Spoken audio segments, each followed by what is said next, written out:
Something amazing is happening in education. Students are inspired and engaged. That's because school districts consulted with CDW, who designed modern classroom solutions with pre-configured HP devices, making learning more accessible, secure, and immersive. So when it comes to capturing student attention, paper airplanes can't beat the lesson plan. HP and CDW. Make amazing happen. Learn more at cdw.com/HPPSG. Your estimated time of arrival is 9:17. I'm late. I'll have to punch it. Speeding will save you just 1 minute and 36 seconds and will increase your risk of a crash. But it's just me. If I had someone in the car with me, I'd drive slower. Illogical. Surrounding cars contain 22 adults, 5 children, and 1 Labrador retriever. How do you know all this stuff? I know everything, Kevin. So slow your drive and stay alive. A message from the Michigan Office of Highway Safety Planning.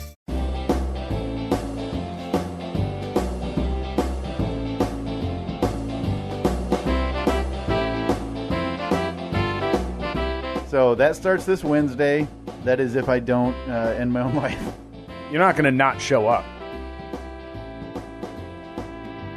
Starts this Wednesday. Well, at least send us the lineup, Skip. I'll be there. Exactly. Now, Grandma had a stroke a couple months back, and so she got shipped off to live in a home somewhere. That would be a better way to put these things. In the last minute, you've now said, I was convinced Grandma went, and now they shipped her off like she's some cargo. I mean, they put her in a nice adult living community. She went to the farm where all the other grandmas go. Yeah. Guac, avocado, get all that green slimy garbage away from me. Inside the shell, you know, it's all goo that you'd see in an Alien movie, right? Like an alien walked on this wall, they left avocado slime behind it.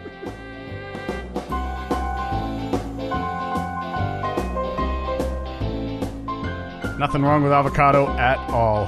Disgusting. I stand by it. It's a superfood. I stand by how awful it is. Now, nature's superfood. You don't like kale, though, do you? Know what you said? You're not a big fan of kale? Kale is just kind of... there's nothing to it. But isn't kale a superfood as well? Well, yeah, just because I like one doesn't mean so you're superfood selective now, right? I'm a superfood hipster, apparently. Right. Well, kale was pretty 2015, so... Boy, we're really jumping right into this episode, aren't we? It's the Steve and Kyle Podcast, Sunday, August 27th, 2017, the year of our Lord. I'm kind of bummed you nipped that in the bud. We've got at least 120 of these to kill. I think we could have carried that out for another 15. That's true. Hey, you want to call in now with your superfood... your superfood hot takes. Superfood hot takes, yeah.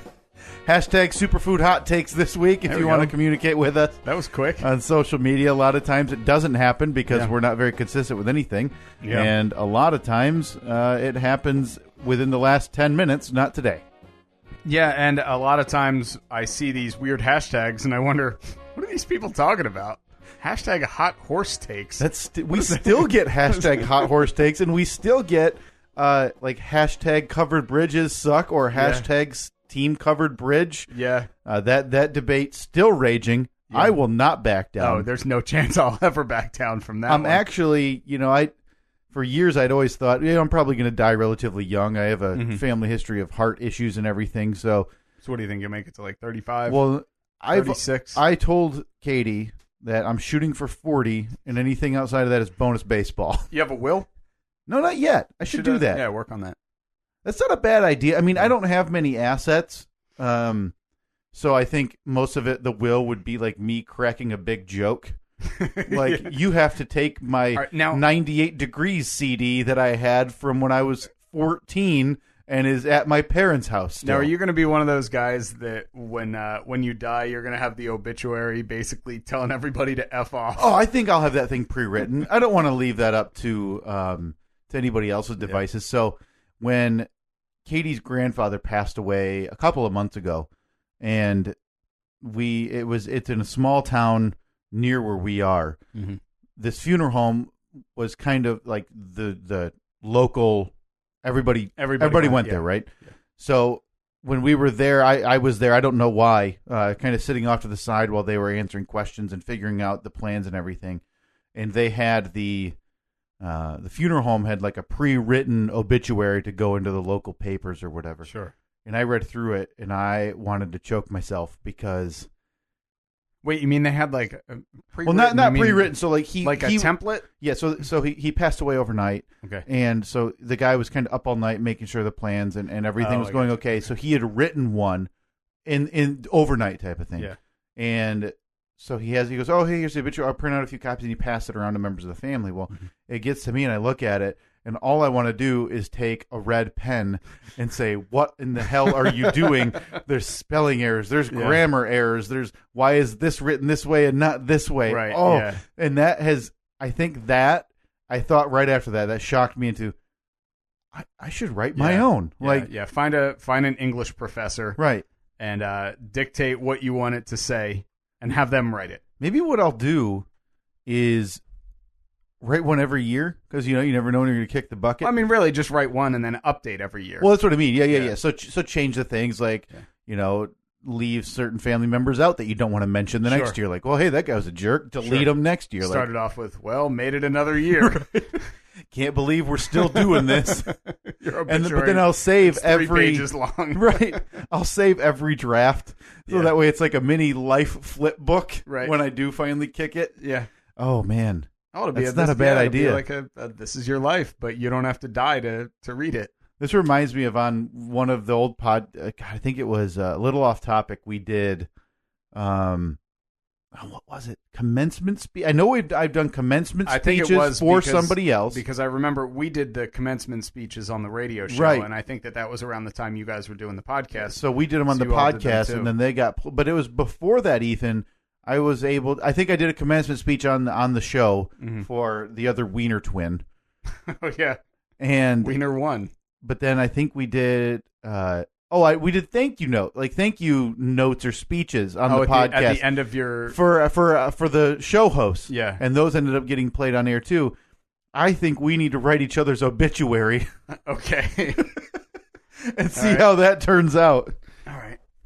Yeah, because anything I don't know about you, I'll make up. Yeah, at that point, who cares? I'm dead. I can't do anything about it, right?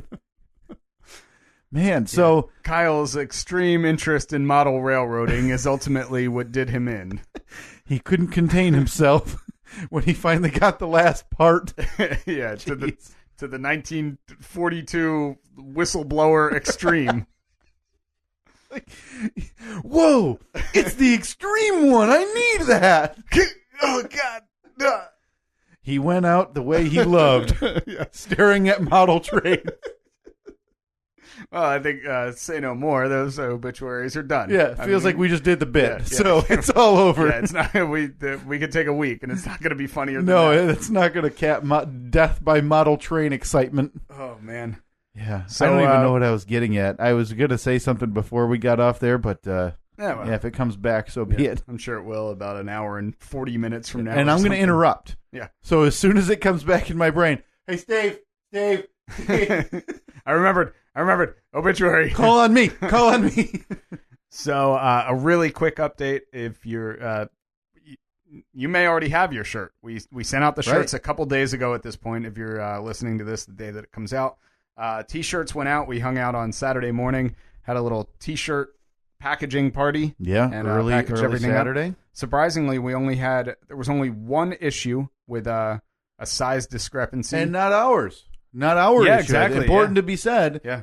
Our methods of checks and balances, this whole process, turned out to be, on our end, foolproof. Yeah, surprisingly, we had a 97% efficiency rating. Yeah. With the T-shirt, the big T-shirt debacle of 2017. Now, do we have to file to the Better Business Bureau to get that last 3%? Yeah, I don't know. How's that work? Because I guess I want the 100, right? Well, because that error is not on us. Well, it all depends if this person makes a claim or files a grievance with the BBB. Josh in Maine, help us out. Come on, Josh. We need that 100. Josh, remember how much you paid for that shirt before you make that complaint. Right. Maybe just stretch it out a bit more if it doesn't fit quite right. Yeah. But we had placed the order for T-shirts about a week and a half ago. I picked them up middle of the week last week. And then we got together on Saturday to package them all up and ship them out. So we had a big list and went through. And so I said, okay, this one's going to so-and-so. It's a large, and you would take that out. I would put the label on the envelope. You'd fold it up. We had a nice little assembly line going. And then we got down to, we were in the last 10, and one of the shirts, it was supposed to be one size, but we were all out of that size. Yeah, you told me, grab this. And I started looking over where we had all the shirts organized, and I went to grab. How many have we done of these so far? Yeah. And you're like, 2. Okay, well, we're out. So that's it. So hopefully everyone gets the size they ordered. I guess there is that slight chance that we bungled it somehow. Right. But I feel pretty confident that we were checking everything. Yeah. Yeah, and in the end, the numbers all added up, so I think we're going to be safe in that regard. I apologize. I know there's a couple people who asked for some garbage merch. When we were in the swing of things, I was just kind of going. Oh yeah, you were in the zone. So I apologize to people who didn't get anything. I know there's a couple who specifically requested it. That if you message me if you don't get anything, I'll throw some stuff in an envelope. I can get it up to you with a stamp. It's not a big deal. Yeah, exactly. But yeah, please do that, because as I'm wrapping up, I go, forgot to put something in that box or in that bag. I should have. They specifically asked for a few things, and I didn't do it. So, but yeah, thank you for everyone ordering. That was it was a lot. It was overwhelming. We didn't think we'd have nearly. Right. I thought we'd have maybe like 3 people interested, but we ended up sending out a bunch of stuff. Don't know if we'll ever do it again. Yeah, I think it's safe to say, please enjoy this. Well, if we do it again, it'll be done in a different way, where it's where you do everything online. Yeah, where there's just a website, and it's if you want it, order it. We'll ship it out one at a time. Instead of trying to, it just doesn't work when you're trying to coordinate 50 people to all do the same thing at the same time, and then with the method I had seen before is we wouldn't even have to ship it out. Oh, okay. We would simply have the design. There would be a price point that, as far as I know, we don't set. I think we put on the design we want and however many colors. They calculate how much, and then they make it and they ship it out as the orders come in. So cool. if we ever do it again, maybe it will be that way, because this was too much of a headache, and I hate having that feeling like you're badgering people. Yeah. Yeah, I don't like having. I won't do it again. I don't like having to chase people for money, especially for something like this. It just seems so silly, it felt weird. But it's over with. The shirts are out. Like Steve said, you might be wearing yours right now, right this instant. Imagine that. Yeah. So when you get the shirt, tweet us or Facebook message or Facebook post a picture of you wearing it. #GarbageMerch. Yep. And tell us how jealous all of your friends are. Well, and the goal is like a collection of photos of that shirt in cool places. Oh, so yeah, like we already have Adam, who had taken pictures all over Washington, D.C. with his shirt on for us. We've been to our nation's capital. Yeah, we've now visited Washington, D.C., so any place cool you go, or even your hometown, whatever. Just try to snap a picture of you in the shirt. Maybe in front of a covered bridge. I believe that Nikki in Maine had tweeted a picture. Yeah, forced her poor daughter to pose for a picture that she clearly wanted nothing to do with, because she's team covered bridge. Oh my God! Look, you got a suspension bridge anywhere. Oh, anyone can slap some anywhere. Iron. Anyone can slap some iron together. Oh, look, a rivet, neat. Build a bridge. Anybody can. It's a deck, Steve. They built a deck over a mass of water. Yeah, but they did it at a time when decks weren't invented yet, and this is very difficult. #deck over water. That's what a covered bridge is, okay? So, no, that's... Oh, okay. If you want to simplify it that much, your suspension bridge is just a building turned on its side across a lake. I would argue a building turned on its side over a lake is bigger than a deck over a creek. No, not at all. It's a deck with a roof. So it's like a rich person's deck where they build a canopy. Yeah, but covered bridges, like I said, were built at a time when the technology was not there to build a suspension bridge. Wood and nails? Let's not act like we were innovating the industry here. I feel like we're never going to agree on this. There are just some things that we are not meant to agree on. The Steve and Kyle Podcast Covered Bridge World Tour coming to your... Oh, I like the sound of that. We should. You know something? It would actually take us to some nice areas. It really would. Other than, like 2 highways that have to go across a freaking river. Like you got a suspension bridge anywhere. Yeah. So what you're telling me is you're looking forward to the drive from Stewatuk to middle of nowhereville, so you can go find really? this. You ran out. One example, and you ran out. You couldn't. I couldn't pull a second one. I actually almost pulled the name. I thought that one was perfect. Is that a real place? There's Stewatuk. How would you pronounce that? Because in my mind, when I said it, there's a silent H. Yeah, it's Steh. Steh, maybe Wau. Because it's obviously Indian. And then Tuk. Yeah, Tuk. Stewatuk. So it might be like an Indian. Yeah. Indian. Yeah, city? definitely Indian. It's in Wisconsin. Ooh, all right. 0 Google results, which that's really, really rare. Usually it'll correct for and say something. Yeah, that means no one has ever used that combination of letters. Yeah. It's impressive. I think that's what I'd name my new, if I ever get like the keys to the city, I'm naming my city Stewatuk. Yeah, and then the town next door has to be middle of nowheresville.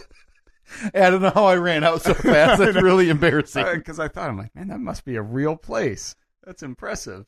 If we could find, Steve, like a logical path that we could do in a day, like let's say you and I started driving on a Saturday morning and we could hit like 4 or 5 of these decks over water, I would be willing to do that. And we could call it the Steve and Kyle Podcast Covered Bridge World Tour. So every bridge we have to get we're both wearing our own t-shirts. Oh, yeah. Steve and Kyle t-shirts. Yep. And every picture, I have a big grin on my face giving the thumbs up, and you have a frown on your face giving the thumbs down. Like every picture is of me getting progressively more drunk.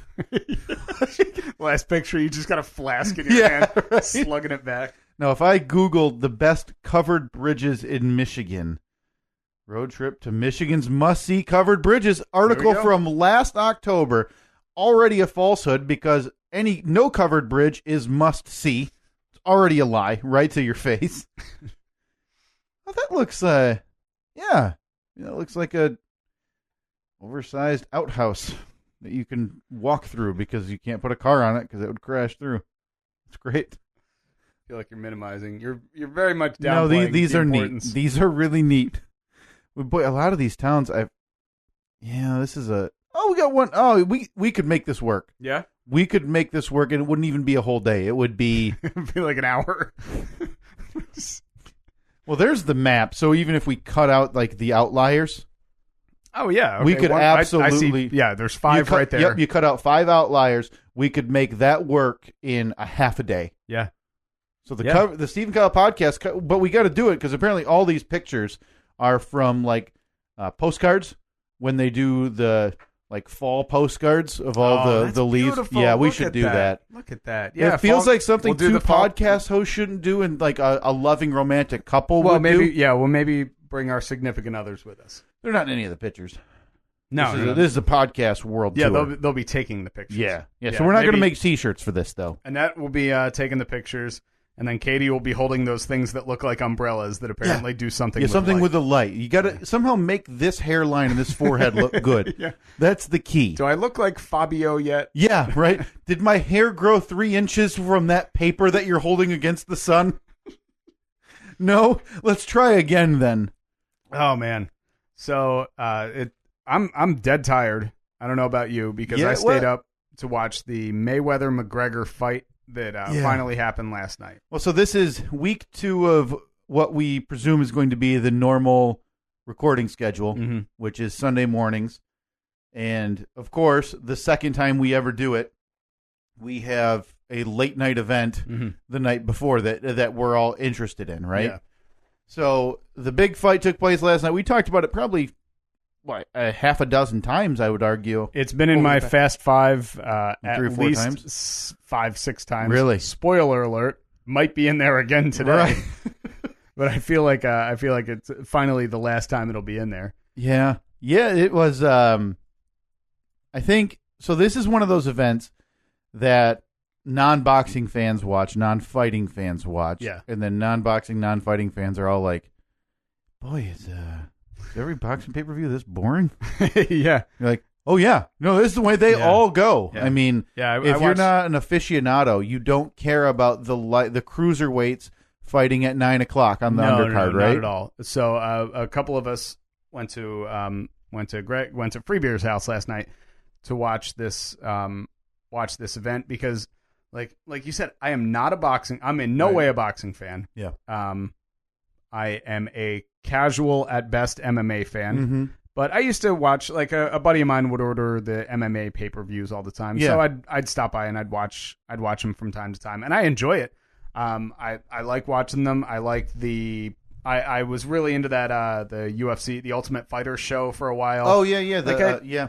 I don't know. I find it. I just like watching it. It's interesting to me. Right. So for some reason though, I was really excited about this fight, and I think it was just all the hype surrounding it totally hooked me. They did exactly what they wanted to do. They hooked the casual fan into watching the fight. Well, it's the biggest boxing star of the last however many years against the biggest MMA star of the last however many years. Mm-hmm. You're not going to get that ever. You barely get the two biggest boxing stars against each other. It's Rocky and Clubber Lang. It is, right. And for boxing, boxing is lucky this year. It's been a great year for boxing. And like I was telling you earlier, there is another mega fight in 3 weeks that most people don't know or care about because that's a little bit more insider boxing if you know who Gennady Golovkin and Canelo Alvarez are. I've heard of the second guy. Because he fought Floyd Mayweather. Isn't there... like 5 or 6 years ago when he was younger. Isn't there also a Cain Alvarez? I think you're thinking of Cain Velasquez. And he's a UFC fighter. Okay. Yeah. All right. So Canelo Alvarez is the redheaded Mexican fighter. Okay. And Gennady Golovkin, I want to say, is Russian, but he goes by Triple G. Triple G had like a 30-fight knockout streak to start his career, something like that. So, for my money, that's going to be a huge event. But compared to this, nothing. It'll be Nobody peanuts. cares. It'll be less than 50% of the pay-per-view. Much more than that, obviously, now that I think about it. But that, for all intents and purposes, is a more important and presumably a better fight for boxing than what we saw last night is. Yeah. So, but it's a spectacle, right? Sure. Yeah. It was a huge spectacle. I mean, like I said, it got the casual fans like me to watch the fight. So early in the day yesterday, Greg had sent a text saying, "Hey, man," sent it to all of us saying, "Hey, we're gonna get together. Come on over around 8. We'll order some pizza. I'll have it here by 8:30. We can hang out, watch the fights. Play some Xbox or whatever because he's got the." WWE 2K16 or 17 or whatever it is. We're like, yeah, cool. Sounds good. Oh, fight's going to start at 11. Yep, great. No problem. So we'll eat some pizza. We'll play video games for an hour or two. Watch a little TV. There was a football game on last night from, where was it being played? A college football game in Sydney, Australia was being played. Oh, was there? I didn't even know it. It was Rice and somebody else. They were playing some game in Australia. I do remember that they started doing that last year, but I've been so unaware of football for this weekend, especially knowing that this fight was here, that I didn't even know about it. So I got to his house right at 8 o'clock and had some pizza, mixed a drink. So I already cringe a little bit because, I've watched a ton of fights over the last 10 or 12 years, UFC and boxing. So when you say you got there at 8, I didn't. So I had a bunch of people over. We ended up watching it in my garage. I didn't even turn my TV on until 9:05. Okay. And even then, I had music on and the TV on mute for a few minutes. So we started watching. We started looking at Twitter, and you start seeing all these the fight's going to be delayed because of pay-per-view outages. But nobody was saying how long it was going to be delayed. Right. So I sent you a text at one point. I was like, hey, do you know what's going on? What's the story? And you basically said yeah, this is normal. This is completely normal. Right. He's done it before where in one of his fights, and I don't think sales were lagging, but the undercard was short or it went quicker than he thought. So he would just delay his intro for 5 or 10 minutes. It was just weird. Trying to get those last minute pay-per-view buys. Yeah, and I'm sure it works to a small degree. People online, social media, I'm not going to do it. I'm not going to do it. And then they start reading Mosley's in the ring. Mayweather's up next. Oh, man. Yeah. All right, fine. I'll do it. Yeah. Fine, I'll do it. But yeah, it was a little later last night than usual. Mm-hmm. It's not usually that time of that late. It's, like I said, it's closer to 11 Eastern than it is 12 midnight. But I was not surprised by it. And what I did read about the delay, but I think I told you, I don't even know what time they got in the ring, but I think I did tell you that, like, yeah, I think they're shooting for 11:55 is what I had read. It seemed like at 11:55 they finally said, like, all right, and they went to the ring announcer. Oh, okay. So by about midnight, McGregor was in the ring, and then 5-6 minutes after that, Mayweather's finally in the ring, and I think the fight started at 12:15. Okay, is that what it was? Yeah, it was, because I was trying to keep track of what time it was.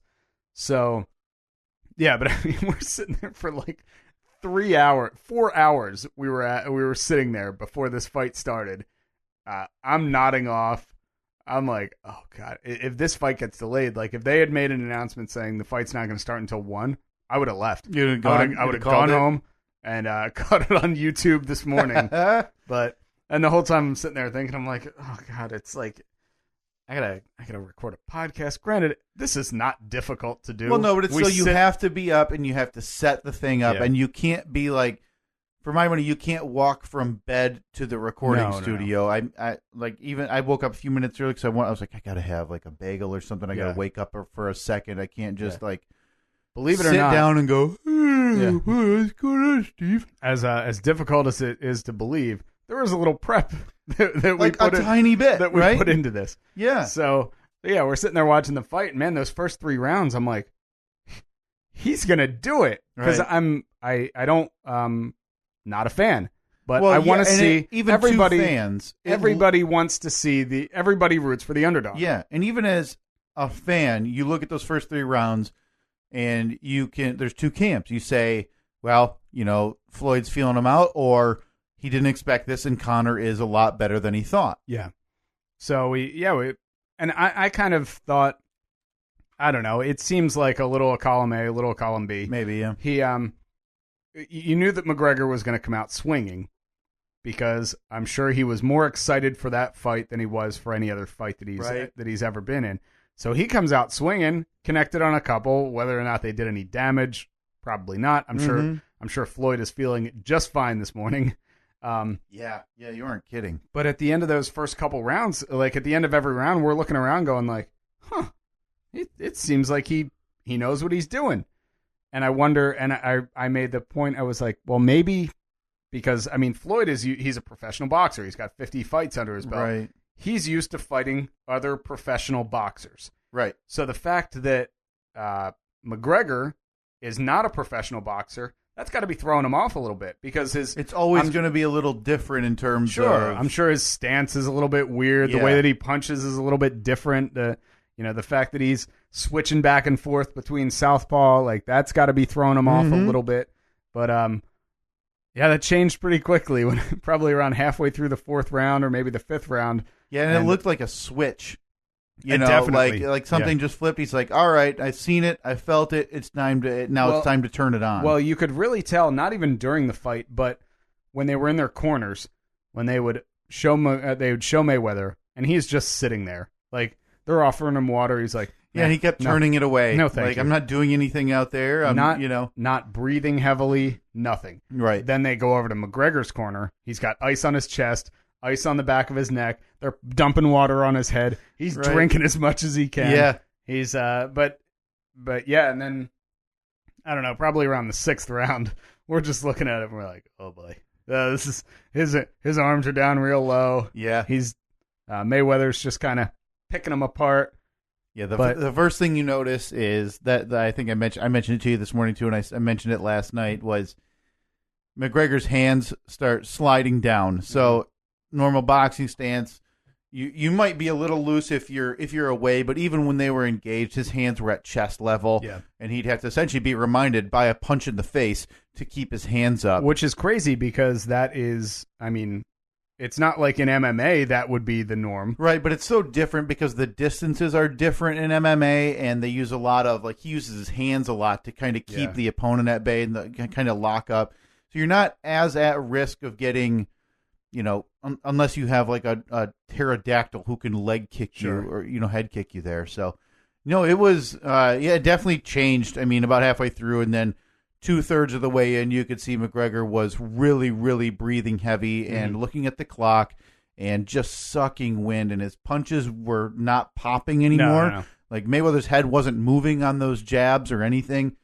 And I texted you. I was a round off, but I think I texted you in the seventh, and I said, you said it'll be this over thing in is 9. done in the 9th, because you could tell he was on his way down the hill. Yep. And the 9th, I thought he was close. Once or twice, I thought he was close. Yeah. And then in the 10th, the ref had to jump in to, quote, protect the fighter against himself. Yeah, what do you think? Did he jump in too soon? Two schools of thought. I mean, he watched the whole fight. He saw the way it was going those last few rounds, right? So I think he did an okay thing, and I think it's confirmed. McGregor didn't really complain. Even after the fight, he said, I wish he would have let me go down. But he's essentially admitting, I'm going down. Right. And the way he was stumbling, not even putting his hands up, and Mayweather was hitting him in the head at will. Yeah. At that point, I think it's best for the ref to jump in. The one thing that I love is watching a slow-mo of somebody getting punched in the head. Isn't that the most insane image ever? Because you watch it during the fight, and you're like, oh, it looks like his head snapped back a little bit. Yeah. But then in the middle of the rounds, they show that slow-mo. Yeah. And you see the way the skin, like, jiggles off to the side. It's like Jell-O. One eye closes, like, and you're like, oh. Now, what I felt, I think I actually texted this to you after the fight. I said, because I was kind of disappointed in the fight itself. Okay. Not because I thought that the first couple rounds were good. Sure. I was surprised at how well McGregor was doing, because I thought, while I wanted to see him win, I knew that it was, very unlikely that he was going to. But the fact that he connected on a couple, I was kind of impressed by. But I don't know, man. I feel like the professional boxer should have knocked out the guy who had never fought in a boxing match. Right, before. but then you got to remember as well that Floyd Mayweather has knocked out, I think what's the number? It's like 4 people in 12 years. Mm-hmm. So he really, especially later in his career, was not known for power. He was known for his defense and his counterpunching, and he was going to knock him down and out, if you ask me. Mm-hmm. Now, so the only question is, should the ref have allowed that to happen, or should he have jumped in when he did to protect McGregor? Yeah. I don't care either way. Maybe when I was younger, I would have said, you should have let Floyd knock him to the mat and let blood flow from his ears. But now I kind of turn away when I see 2 cars inching near an intersection too close. Like, ooh, stop! So I don't know. I'm not that bloodthirsty anymore. See, it's not that I'm bloodthirsty. I'm disappointed if any kind of fight doesn't end with a knockout. Like in MMA, it's like a submission. Meh. Yeah, that's kind of boring. It would have been more definitive. Yeah. If the ref had let him hit the mat, because. But even if he hits the mat, who knows? Maybe he gets back up. Yeah. I still think the fight's over that round, just based on the punishment he was taking. I don't know if McGregor's corner would have called it. I think they should have considered, if he had gotten up from a knockdown, I think they should have considered throwing in the white towel anyway. Now, if that had gone to a decision, even if Mayweather wins, he still loses, right? Well, maybe. People were saying that he beat Pacquiao by decision, but what's it matter? But see, I don't know. I would call myself a boxing fan, so I enjoy that a little more, watching experts do what they do, right? But like you said, it's so different from me to people who will watch the spectacle and the larger events where they want but I want to see a dominant display where it's like I can see it's dominant, right? Mm-hmm. Like I could see a guy, his face is puffy. He had a knockdown or two or a knockout. I don't think Mayweather's disappointed with the way he did. I think Mayweather probably woke up this morning, or is waking up this morning. Yeah, probably felt great, feeling like, I had a good sparring session yesterday. Yeah, I bet he is, and he's got. $300-some million coming to him. So 100 guaranteed. The back end of that pay-per-view is going to net him at least another 100 to $200 million. Jeez, that's insane. But he's claiming he's definitively done now. Yeah. So he made arguably more money off of this fight than he's made off of any other fight before. Mm-hmm. Give or take. I mean, very close. close. Yeah. For one of his easiest fights. Yeah. I mean, it's hard for me, looking at this from a guy who's never taken a punch in his life to say whatever was an easy fight. But people trying to talk up McGregor's punching still don't understand. He's not one of even the strongest punchers in mixed martial arts. Mm-hmm.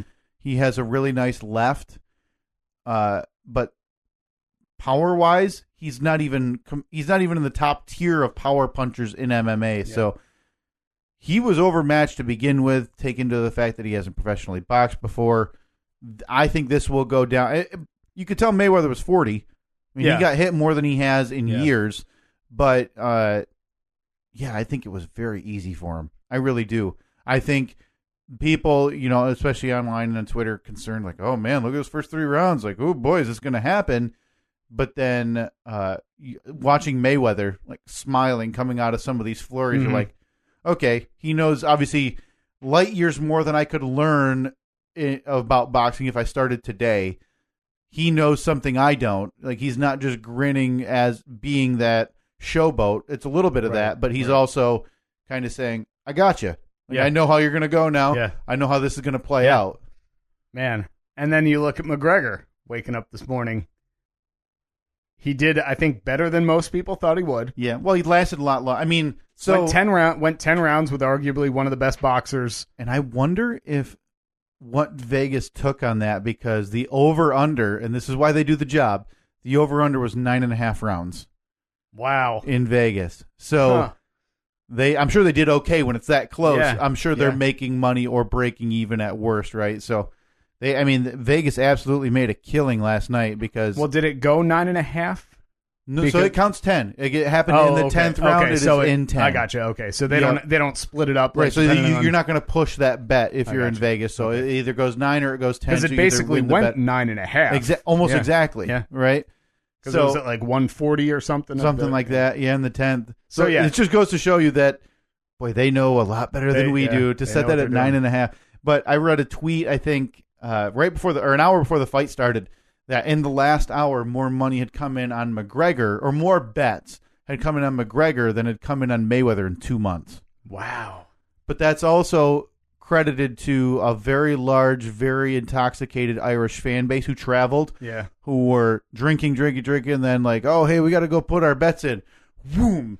Because the saying seems to go that the early money is usually the smart money. Mm-hmm. So the people who got in on Mayweather early, that was the smart money that people should bet on. So this guy was there, right? There's only one Conor McGregor, and there's the fighter better, and he's gonna knock out Floyd Mayweather. So Floyd, watch out, cause the Irish are coming. You can talk all you want, but you do nothing. Only one Conor McGregor, and there's the fighter better, and he's gonna knock out Floyd Mayweather. So Floyd, watch out, cause the Irish are coming. You can talk all you want, but you do nothing. Ah, that guy. The ukulele guy. I wish I was as talented at anything as he seems to be at that. Yeah, that was just he's an Irish guy. He's a fan of Conor McGregor and went viral probably 3 weeks ago or so because he recorded a video of himself sitting on his couch. He's got an Irish flag on the wall behind him, and he's got a little ukulele, and he wrote his Conor McGregor song. But, man, I could listen to him say, and there's no fight or bet on a loop indefinitely and never get tired of it. It's that weird, the way those words get snipped. Yeah. Right. And McGregor was doing it last night too with like syllables, like he was cutting it. Yeah, that's a very endearing way to do it. Oh, it's especially you throw on a ukulele. Like that's a really nice, it makes everything passive better. Instrument, right? You feel like you got you're hanging your feet off a dock in the water, kind of rocking back and forth, jamming out one Conor McGregor. Yeah, but the context, like the subject matter of the song is so brutal because he talks about all the fights he's had. Yeah, No, he's knocked everybody out. Well, it's a really cool recap of his career. That's a neat video. If you haven't seen it, you should check that out. The Conor McGregor guy. That's all you have to search for. The Conor McGregor ukulele. Yeah, just if you go on YouTube, it's catchy Conor McGregor ukulele song. That's really good. If you just type in Conor McGregor ukulele, you'll find it pretty easily. But yeah, it was fun to watch. I was kind of disappointed that I don't know. I guess there wasn't as much blood sport as I would have. I just wanted it to be a brutal, back and forth. Yeah. But knowing that Mayweather, that's not the kind of fighter Mayweather is. And those fights so infrequently happen. I mean, if you want to look back at the classic fights, those do happen. But it's like the Mickey Ward, Arturo Gatti trilogy that they made the movie The Fighter about, essentially. Mm-hmm. That those are the ones, they do gain attention, right? But so with that regard, it's really hard to see why Mayweather became such a superstar. Because you wouldn't see, in football, you don't see, a very good tackling linebacker becoming the biggest star in the sport, right? You see, a heavy hitter or a quarterback or a running back, somebody getting all the highlights, doing the big things, not a guy who prides himself on waiting for you to screw up and punching you in the face for it. It's because of people like you and your Floyd Mayweather fandom, who irritates me more than I ever thought it would when I saw you tweeting 50-0, perfect. And then I looked at Facebook and I saw you had posted the same thing to Facebook. I'm like, why is this bugging me so much? Why does Kyle, a person that I like a guy that I don't like, a guy that beats women? I'll say this. There was probably 10 to 12 people at my house last night for this fight. Mm-hmm. There was 2 of us rooting for Mayweather. Actually, maybe Katie a little bit. Katie doesn't. I mean, I don't know if she really cared either way, but she probably leaned Mayweather, and I get it. In a million years, I won't defend him in the personal realm for what he's done. It's absolutely atrocious. So you don't have a person. problem separating. You can separate. No, I don't. I don't, and that's why, as a fighter, I've respected him forever, and I think he was underrated. Outside charitable wise for a long time, especially for this city. Yeah. He paid out of his own pocket in the mid 6 figures to bring the Golden Gloves Nationals here.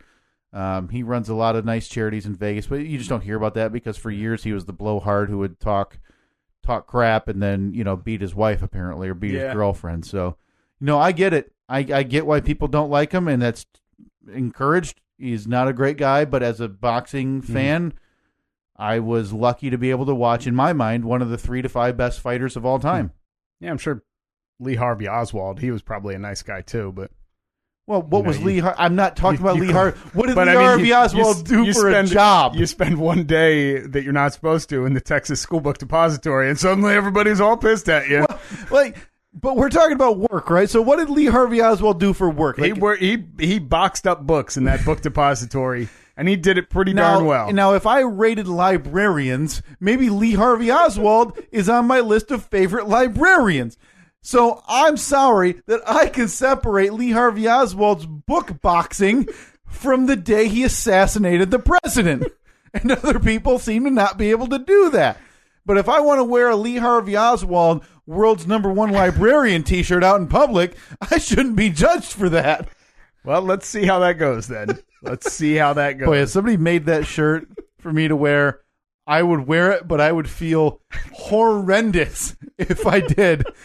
But at this point, but it's been 54 years now, almost 54 years since that assassination. Time? Is that okay now? Can we make jokes? No, probably not. We can't make jokes? Well, jokes, yeah, but you can't forgive the guy for killing the president. Well, no, I'm not saying forgive, but I'm saying make jokes. Do you think he really killed the president? Oh, I don't know. Listen, there's a lot of evidence. That's the one. I'm not as much a as we joke about conspiracy theories, that's the one for me, and I think that's the one for most of America.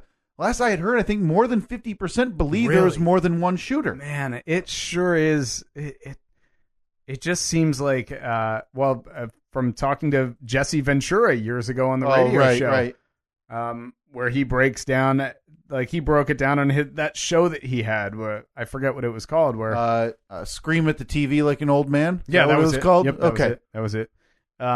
But yeah, talking about how he can't get off that many shots in that amount of time, and he's not that accurate of a shot. Right. from what I've seen on other documentaries about it, I can believe that he could get the number of shots off. I can't wrap my brain around the angle. Oh, that's a terrible use of words there. I can't. Yeah, you know who could wrap his brain around it? The president.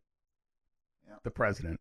The one who your big librarian guy shot. Listen. Still going to wear the shirt? If somebody made a Lee Harvey Oswald #1 librarian shirt, but then they like put the #1 in crosshairs, like is that disrespectful? No. Well, because how many Kennedys are left? Like directly descended. Because his son, wasn't it, Junior passed away in a plane crash. I believe Caroline is still alive. Okay, and Caroline, yeah, because Caroline's the one that was, that Neil Diamond wrote Sweet Caroline about, wasn't it? Oh, is it? I thought that was I don't know. I have no idea. Thought because Caroline is John and Jackie's daughter. Right. Brother to John. Yep. John Jr. Because we know we lost Ted. Yep, Ted but is he gone. was obviously not a direct descendant. He was a brother, right? Wasn't he? Yes. I don't know. Man, the Kennedy line is so splayed, like it's so wide-reaching. They had a rough run for a while too. I feel like once the line is ended, I feel like jokes are okay, right? All right. Well, how long's Caroline got left? Let's see. Boy, it's a solid. We're already number 12. Right we're there. already 3 behind. It is only August. We now have 12 for the bracket tournament coming next spring. Yeah. That was another really, really nice effort by your throat. Really nice job. Wait, I think I'm completely wrong because Caroline Kennedy, she doesn't really. Is that her?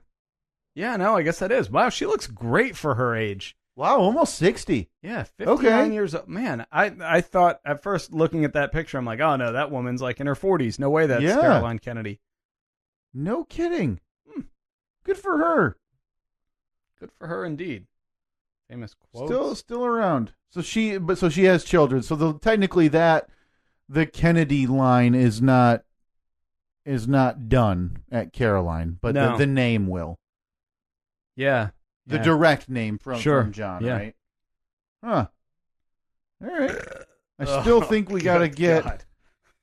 That was a really loud one. I don't even know where we were now. How did we start talking about... Yeah. We're talking... conspiracy you theories, started because you were mad that I like Mayweather. Yes. Yeah. You were really mad that I think Mayweather is a really good boxer, and so your comparison was that maybe I would think Lee Harvey Oswald was a good librarian. That's where we're at, right? Yeah. Okay, that sounds about right. I wanted to check. I just wanted to verify where we are. Mm-hmm. That if you like Floyd Mayweather, you also must like presidential assassins. Yes. Okay. I can get on board with that. Yeah. Because I really think, obviously there's Lee Harvey Oswald and John Wilkes Booth. Mm-hmm. Sounds like he's a good actor. Yeah. Maybe I can respect him as an actor and not appreciate him for shooting the president in the back of the head. Yeah. At the theater that night. Man, that... Yeah, I mean, I guess I'd have to see some of his work. I'd have to... I mean, obviously we're going off reports. That he was a competent actor. Probably can't find too many of his... You got any video of that? Things on Amazon. Yeah, I want to see that guy. You got a DVD? Oh, man. So, no, that the spectacle lived up to the spectacle, I think, of last night, right? I mean, seeing the celebrity, they had a red carpet with celebrities pouring in. You know what I was really enjoying was during the fight, picking out celebrities in the background, because you saw Steve Harvey very clearly there. LeBron James. Mike Tyson. Yep, Tyson showed. Was sitting behind LeBron. Like, imagine how much that sucks. You're Mike Tyson, one of the best boxers ever. Right. At the boxing match, and you're behind LeBron James. Yeah, and LeBron was behind Steve Harvey. Yeah. Like, that's a guy who hosts Family Feud in a daytime talk show, and he's sitting in front of the best basketball player on the planet. Do they pay for those tickets? No, those have got to be. Those have got to be compensated. So they comp them because they want people to see. You want those names on your carpet and on your camera during the fight, because that makes your hotel look, especially, well, not a hotel in this case, but it makes T-Mobile Arena look good. Yeah, right. Like, hey, look at all the big ones big celebrities everyone's that came coming out here. Yeah, so that was it. Yeah, late night. Very late night. So the fight got done, I think it was a little after 1, something like that. Yeah, I know that I left Greg's house probably 15 minutes, 20 minutes after the fight ended. I pulled in my driveway at like 1:45. Ooh, yeah. I went to bed a little after 2. Up for the podcast this morning. Right. We are striving to bring you constant content. And that time's even going to adjust in 2 weeks. Starting in 2 weeks, we're going to have to go like a half hour earlier just to be safe so I can get home for my football game every week. Yeah. So to recap, you love Lee Harvey Oswald. Great librarian. And John Wilkes Booth. Competent actor.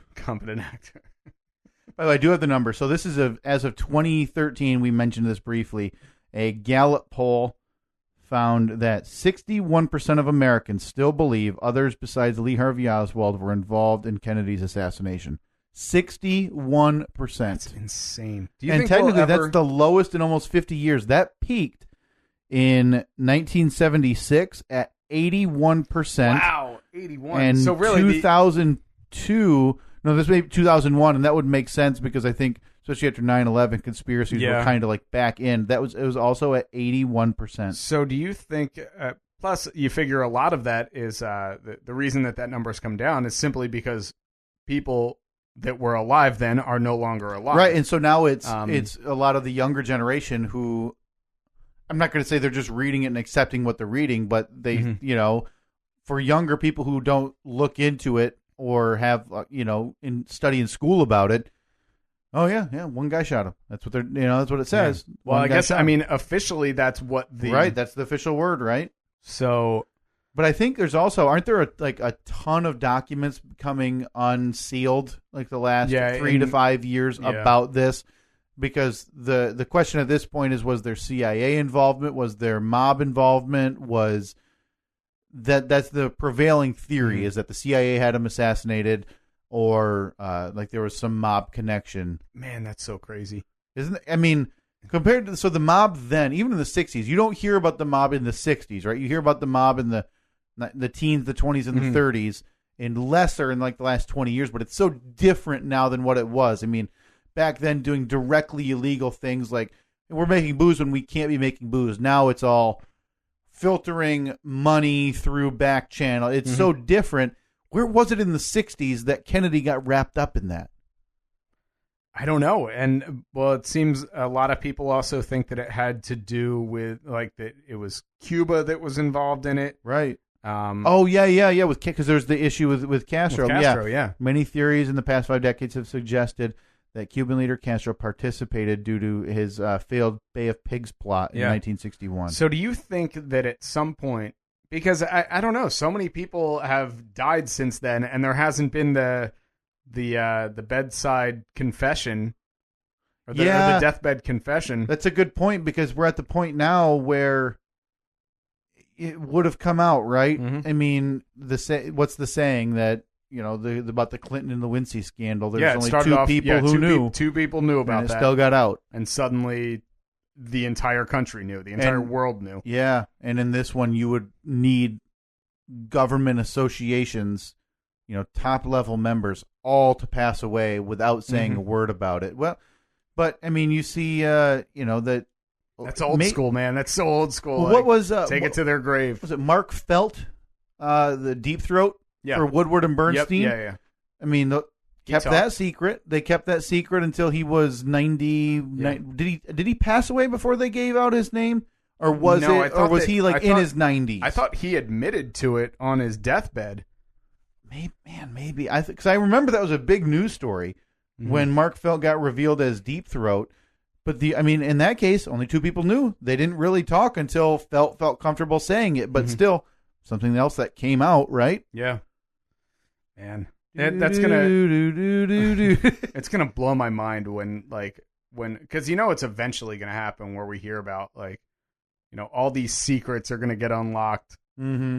Okay, so JFK assassination. You feel that there is more to it than we know, or no? I think there is. I don't think it's as straight and narrow as one shooter from the depository. Aliens at Roswell. Absolutely. I'm on board. Okay. Moon landing. Real. Yeah, real. I don't buy the fake of that. Yeah. Yeah, me either. That's a lot of production to go into that, right? Like those are the three biggest ones, I would argue, of the last 100 years, right? And I would say creeping up there would be 9/11 being an inside job. Okay, what thoughts on that? Oh, totally disagree. Totally. Okay, good. We are on the same page with all of these. Okay. The Roswell thing where we fascinates. start to where our road forks though is when you're Team Oswald and I'm Team America. To label me Team Oswald. And well, you know this. You already said you're going to wear the shirt. Horribly misrepresentative. You said you're going to wear what the shirt. I have said. First of all, this started with me saying I like Mayweather as a boxer, and you saying, yeah, well then you must like Lee Harvey Oswald as a librarian, and now I am Team Anti-America. Apparently, well, it's a shame that you chose that side. I mean, I wouldn't have chosen that side. The line in the sand was drawn. And you stepped on one side, I stepped on the other. Yeah, sometimes you got to make better decisions. What can I say? Yeah, in 2005, Felt did acknowledge that he was Deep Throat after his family persuaded him to reveal his identity. And then he passed away in 2008 at age 95. He lived that long. Wow. Yeah, 95 years old. Man, I thought that he did that like on his deathbed. Guess not. He published 2 memoirs. How weird is that? He publishes 2 memoirs and literally can't talk about the biggest thing he did in his life. Now, he did release one in 2006, but I don't know. That was so close to after the revelation of him being Deep Throat, it couldn't have been in there. Mm-hmm. Wow. Okay. That's a fascinating tale. Yeah. That movie is a classic. If you haven't seen it, All the President's Men. Yeah, that is a fantastic I remember we watch. watched that like in high school. Yeah, I think in like our civics class or something. Yeah. So that movie made sense. Now, I'm glad you brought that up. There's another movie I watched in high school that I still cannot explain to this day why. And we had to get a waiver signed by our parents to watch it because it was rated R, Steve. So I'll say this. It was call it social studies or U.S. history class. It is a movie from the early 90s. Can you guess or do you have an idea of what the movie may have been that we were forced to watch? JFK? No. Was that no? It was. So I'll say it was for an era way before that. I want to say this was an award-winning movie. So maybe I can give you a lead actor based on. Nope. No, I don't. So it's not based on true events or. Nope. It looks like it is described as. I want to get the absolutely specific description. So it's a 1992 movie. Mm-hmm. Quote, epic historical drama based on a novel. So not a true story. The main actor, Daniel Day-Lewis. I can't hear that name without hearing Oprah. Daniel Day-Lewis! We watched, Steve, I want to say this is 7th or 8th grade.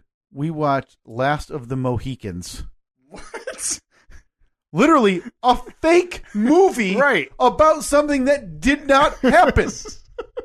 I just described to you an epic historical drama based on a novel. Wait, so was historical in quotation? No. It's described as an epic historical drama, but it's based on a novel. Novel meaning like not. This is fiction. You may as well have watched like The Bodyguard. Exactly. Exactly. So we were shown this essentially to like show us what was it, the French and Indian War, I think in the 17. Yeah. Like, how does that tie? There's like a love story in the middle of it. They're all speaking English, which is already like offensively dumb. Yeah. But we had to get a waiver signed to watch this movie because it was rated R because there's I think somebody cuts out a heart, something like that in one of the scenes. Yeah. I mean, so universal praise from critics and commercial success for this fiction, this movie not based on anything true. The event was true. Mm-hmm. Obviously, the war happened, but this is literally a tale made up. A bunch of people sat down and said, like, what do you think happened? Yeah. Let's write a movie. Yeah, it's like if I wrote a book set during World War II about things that didn't happen in World War II. Right. Oh man. In hindsight, that seems in hindsight. Public education. I made it out. Doing okay. Doing okay for myself. I got a podcast. Got a good job. Yep. Got big bucks so you can buy the big fight. Paying the bills. Paying the bills with this podcast. Sending out autographed T-shirts to your your legions of adoring fans. By the way, if you asked for an autographed T-shirt, you got me doing whatever I wanted. So I would sign and then I would write some stupid snide remark near my face. There are some signatures of mine that just look. Now, I know this is going to sound really bad. It's going to sound very snooty. But if you've never written on a T-shirt before, it's really difficult. It really was. You have to. It's like Stretch a two-person thing. Yeah, one person has to stretch the shirt while the other one writes on it. Yeah. And so I decided, I could do this on my own because I looked over. You were doing it on your own, and your signatures were coming out just fine. There are some. It's a series of lines. Mine looks like It looks like another language. Well, there was one, and if you get this one, please take a picture and send it to us. That we looked at it together because it looked like the word "hi," like H-I, and then what can only be described as like an oblong football, and that was your signature. Oh, I can't wait to see it. So snap a picture if you got one of Steve's signatures that looks genuinely atrocious. Yeah. Please snap a picture and send that to us. They all look bad because it's still weird, right? It's an oversized Sharpie on a surface that's kind of moving as you move on it. So, I didn't have non-letters in mine like you did, but signature. It's already weird because you sign your name all the time. I sign I write my name all the time. So over time, it becomes less and less. Like, remember when you first learned your penmanship, how, it was no doubt that the K was a K. Yeah. And the Y was an I, and the L, or the Y was a Y, and the L an L. But now it's mine just looks like a bunch of squiggles. Yeah. Because it's my name, so I write it. Yeah, I take shortcuts. Exactly. I'm familiar. So it's essentially not a heartbeat, but like an ocean wave. Just Maybe moving forward, I sign for you and you sign for me. I think we could do that. So that way it's very clear what it says. Because I don't know the shorthand to sign Kyle. Yeah, right. Yeah, and I've never had a shorthand with my first name. My last name is longer, so I just do the first few letters and then do the ocean wave. Yeah, that's how mine is. Mine's MCK squiggle. Yeah, you just get those first few down. I think that's fine. Yeah. Huh. But yeah, if you have that, get those, please send us a picture. If you get that shirt, I would love to see. That is tremendous. I would love to see a picture. Yeah, I totally forgot that was happening yesterday. So, boy, we're already more than an hour in here, Steve, and we haven't even we haven't even scratched the surface of. Oh boy, that's a surprise. What we need to get to today, which we're gonna try this. Yeah, you know what? Let's do that before we get to softball. That's a good idea. Where was his number? Boy, let me pull that up it's on Twitter. Message. Yes. Let's in the. It's the top person who has messaged. Yeah, I'm logged into the wrong Twitter account. Just hold it up if you want. If that's easier for you. Yeah. So we're gonna try. So we talked about, obviously, Steve, the big news of this last week with our new recording schedule. It feels like we're missing everything now. I know. So the eclipse was on Monday. The total solar eclipse. First time in 40 years that it was visible coast to coast in North America. Yeah. Now, it's weird because I keep hearing so many different descriptions of this eclipse. I keep hearing, first time in 39 years, but then I saw first time in 99 years, first time in 7 years. What is it? I think I don't know. Because I think depending on how many people could view it, like the one that I heard, first time in 39 years that it was a 100% eclipse that you could see from one coast to the other coast. I think that's true. I believe that is true. I don't know about the last 7 years thing. Yeah, I don't know. And that may have been... Now, I know that's happening again in 7 years. It's happening again in 7 years, and it'll be almost 100% almost viewable from Detroit.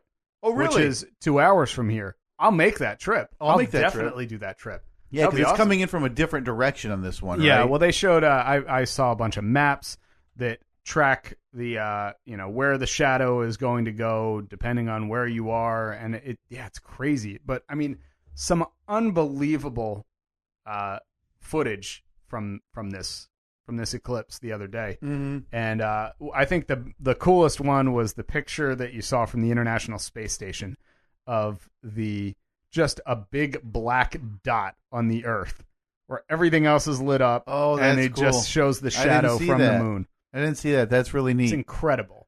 There was video of a couple of guys that apparently they have all this expensive camera equipment, so they had all the filters and everything necessary. Aimed their camera right at the sun, so you see the moon. But then they did the math. They timed it out so you can see the International Space Station cross the face of the sun. Oh, wow. It was cool because they went absolutely crazy because they're counting it down. They're like, all right, it should be in 5, 4, 3, 2. And then you just see this little thing go zipping by, and they go crazy. And they're like, it worked. The math worked. Wow. Yeah, it was cool to watch. And it was because that was on Monday, I think. Yeah, Monday afternoon. So it was really nice to see everybody talking about that for the whole day, and it really was. And it seemed like everything else, like the rest of the news stories that you'd normally see, especially in the last couple months, just kind of went away for a day, and everybody was really focused on this. I drove out to my buddy's shop, and he had a welding mask. Yeah, we talked about that. So I watched it through the welding mask. I did send the update out. Selfie mode did not work. On the cell phone. Yeah, I did go. send I that did see picture that. out. That does not work. But the welding mask you're telling me did work. Welding mask worked great. I saw. You know what didn't work is me taking the hat I had on at work and trying to look through the two the mesh, the two pinholes or whatever in the top. Did not work. No. Sun's still too bright. Couldn't look. Just imagine that the old looking through the hat trick. I guess so. There was like 5 minutes before, and me and my coworker like, "What do we got to do for this?" I don't know. All right. I think they're super easy. Let me just, don't you just got to, I had like an old drink cup. Yeah, poke a I pinhole. poked a hole in the bottom. I was like, oh, that'll do it. It didn't. No, because you don't then look through the hole. Oh, okay. You aim the pinhole at the sun, and then it projects. So the sun shines through there, and it projects onto the other side. Huh. Yeah. Yeah. Didn't Should have done a little more. So you're saying staring at the sun did not work? Did not work. A couple different methods of looking directly at the sun did not work. Yeah. So in case you're wondering, yes, I did try all of the options for the eclipse, and they didn't pan out. I actually took, because it was where I was viewing it from, there was enough cloud cover where at one point the sun was completely obstructed. Oh, nice. But I took a picture once it started to clear with no filter or anything. Oh, look at that. Yeah, it looks like a little crescent moon. Yeah, like a sideways crescent moon. Yeah. Just unbelievable that, to me, it blows my mind more because there was that, the video went viral last week of the guy from 1978. I think his name was like Frank Reynolds or something, the newsman talking about, Oh, yeah. the next time there will be this is, and the fact that they knew, like 40 years ago, They knew the date. they knew the date, they knew the time, and now we know the next, 20. 100 of them that Yeah, are going it's to take crazy. place. That blows my mind. The fact Right. that they have the science down. They have there are just people there crunching numbers and saying like, all right, well, 52 years from now, this is going to be here. This is going to be here. Right. And that's just how it is. That's the next eclipse. I don't know if you saw the tweet from our account that I somehow found on Twitter. So the Washington Post sent a reporter to a local farm, to a fainting goat farm, to see if any of the goats would faint during the solar eclipse. Are goats known to faint during I eclipses? have no idea, Steve, Or- but I can't tell you the amount of joy I found when I saw a link titled Goatality. Will any of these fainting goats faint when the solar eclipse happens? Now I know it's a spoiler alert, but Yeah, spoiler. So if you don't want to hear the end, of this you got 5 seconds. of this Periscope, you'd have to go look up from a week ago. So 5, 4, Mhm. 3, 2, 1. Turn off now. No goats fainted. I know. Because and that once you read that headline, like, huh. I don't know why they would. Well, that was like But maybe, what do the tides mess with people's brains and bodies? Like, maybe a solar eclipse will make a goat faint. Well, that was like the news stories that were going around talking about, should I let my pet outside? Should I let my dog outside during the eclipse? Don't let your dog outside during the eclipse, because if they look at the sun, well, your dog never looks at the sun to begin with. Yeah. Your dog doesn't know that there's an eclipse today. Had a similar discussion. Even if my dog is sitting there, hey, Lola, there's an eclipse today, she's not going to run outside and look at the sun because she doesn't know what I'm saying. Right. She knows, like, go outside, go for a ride in the car. And treat. Do you want to eat? And that's about it. Yeah. Yeah, no, I had that conversation with my mother. She's probably listening to this now. She sent me a text like, hey, make sure you don't let him out. I go, wait, what? Why? Oh, well, the eclipse. They don't normally look at the sun. What's going to spur them to look at the sun? Like, I'm not going to hold them up and be like, you look at that sun. In my mind, there was some article that she had read or people had read somewhere where it was like, hey, the eclipse is going to play with their minds and they're going to stare at the sun or something. That's what it was just like, well, if they look at it, they're going to have eye damage. Well, so would I. Yeah. So would a squirrel. And I'm not gonna round up all the neighborhood squirrels. Do I need to go shoot all the birds from the trees because they might look at the sun? Yeah. That doesn't make a lot of sense. I also saw a video of Ozzy was playing a concert. Oh, was he? In the concert was called like Moonstock. And so he's playing, and they played Bark at the Moon at a spot where, because the concert that they were playing was in the path of totality. So he started playing Bark at the Moon just as the moon crosses in front of the sun. Oh, wow. So it's the middle of the day, but you skip to the middle of the video. It is pitch black. And then by the end of the song, it's bright again. No kidding. Yeah. Huh. Pretty incredible. Just, but watching it, just holding up that mask and looking through it and thinking to myself, like, this is incredible what we're seeing right now. Right. That was, I mean, it's absolutely incredible to be able to watch this with the naked eye. Well, basically naked eye. Yeah. But watch this. Like, I'm seeing the moon. I mean, yeah, I see the moon every night. I see the sun every day. But to see them cross paths was awesome. Yeah. I didn't care. Man, it blew my mind. I get it. I don't know if there's a large-scale event that I have cared less about than the eclipse. Like I told you. I'd expect that from an Oswald fan. Like I told you. 5 minutes before I go, hey, what do we got to do for this? Yeah, poke a hole in a cup. Poke a hole in a cup and stare at it. Yeah. So I started Googling, like, what do we need? Oh, you need tin foil and a cereal box. Mm-hmm. Like, oh, this is not happening. Like, just forget it. Did you see, there were people that, actually, somebody that I work with said that her and her friends, they took 7 pairs of sunglasses and taped them together, like one in front of the other. Oh, really? She said that worked great. Huh. Ingenuity. Yeah. And by the way, don't think I didn't notice. I do not appreciate my not caring about an event that happens, not routinely, but it happens in our lifetime. And that being compared to me being a fan of a presidential assassin. Unacceptable. Did you see one of our local baseball teams actually was playing during the eclipse? Oh, were they? They're one of like 4 teams, so they did specialty jerseys. Look at those. Oh, that's cool. So one team had really cool. The moon obscuring the sun with their team on it, and the other one had the sun, a big ball of white on their jersey obscuring the moon. So the reason we bring this up is because one of our listeners, actually he's in West Michigan, I think. Yeah. So Chris Kaminsky, who I remember when I would intern at the radio show, would email and would communicate a lot, and he listens to the podcast, I think. Yeah. So I saw on Snapchat that he was taking a trip. He traveled for this eclipse to go to be in the path of totality, to go down there. He had shirts made. Did he really? There were like bumper stickers on his car. Wow. So we got his number, and I know we haven't tried it in about 8 weeks, but we're going to try the old phone system here at the Steve and Kyle podcast to see if there's any better success rate. I'm sure there won't be, but we're going to give it a shot. It's a good sign already. It's ringing. Yeah, ringing's a nice sign.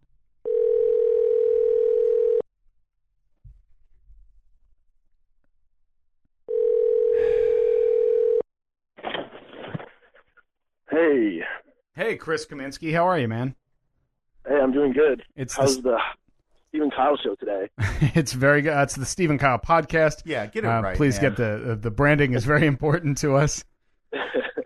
We're making money off of this, Chris, so please don't insult us. Yeah, the money's rolling in. So we wanted to talk to you, Chris. So now you're based in West Michigan, correct? Yeah, man. Yep. So I started seeing on Snapchat you made the trek for this dumb moon sun thing last week. First of all, Chris, Kyle has little respect for celestial action, and he's also a fan of Lee Harvey Oswald, the guy who killed Kennedy, in case you haven't heard. Chris, this is patently untrue, but I do think the sun-moon thing was a bit overblown. Can you confirm? Yeah, I mean, we just sat in the shade for 2 minutes. Right. Thank you, Chris. Now, Steve, this is coming from a guy who traveled for it, and he agrees. It was awesome. We just sat in the shade for a few minutes. We drove hours so we could sit in the shade. That's beautiful. All right, so Chris, you're in West Michigan. Where did you travel to? Southern Illinois. Like, there's a park down there. It's basically Kentucky, though. Okay, so what did that take you then? 7 hours, probably 6 hours. It was like 8. It was like 8.5 down, but it took like 4. It took like 14 to get back. Why? Because you were in like the Eclipse caravan. Everybody was because all the other losers were driving home. Yeah, pretty much. So, is this something that like? Are you normally? Are you a stargazer? Like, do you? No. So this is just something that you said, let's do this and grab some friends and hit the road? Just me and my wife, yeah. We don't have kids, So, nice. But like, how long did you plan this out, Chris? Because I saw the pictures. I saw you had shirts. You had you had some bumper stickers. Like, this was well thought out. How long had you been planning this Eclipse trip? Since like January. Oh my gosh! God, I didn't even hear about this thing until like a month ago. So is this one of your Is this like you and your wife are like, hey, we're taking 2 vacations this year, and one is to South Illinois for 2 minutes of the sun? Yes, we burn vacation days for that. Wow. Oh, man. So you said it took you 14 and a half hours to get back. Was it just getting out of that main drag there that everybody was in? So it took like 5.5 hours to go 100 miles. Oh, good God. So kind of all-inclusive in hindsight, would you do it again? Let's say they come on and say, hey, another eclipse, 2 weeks, 8-hour drive for you. Would you do it again? Oh yes.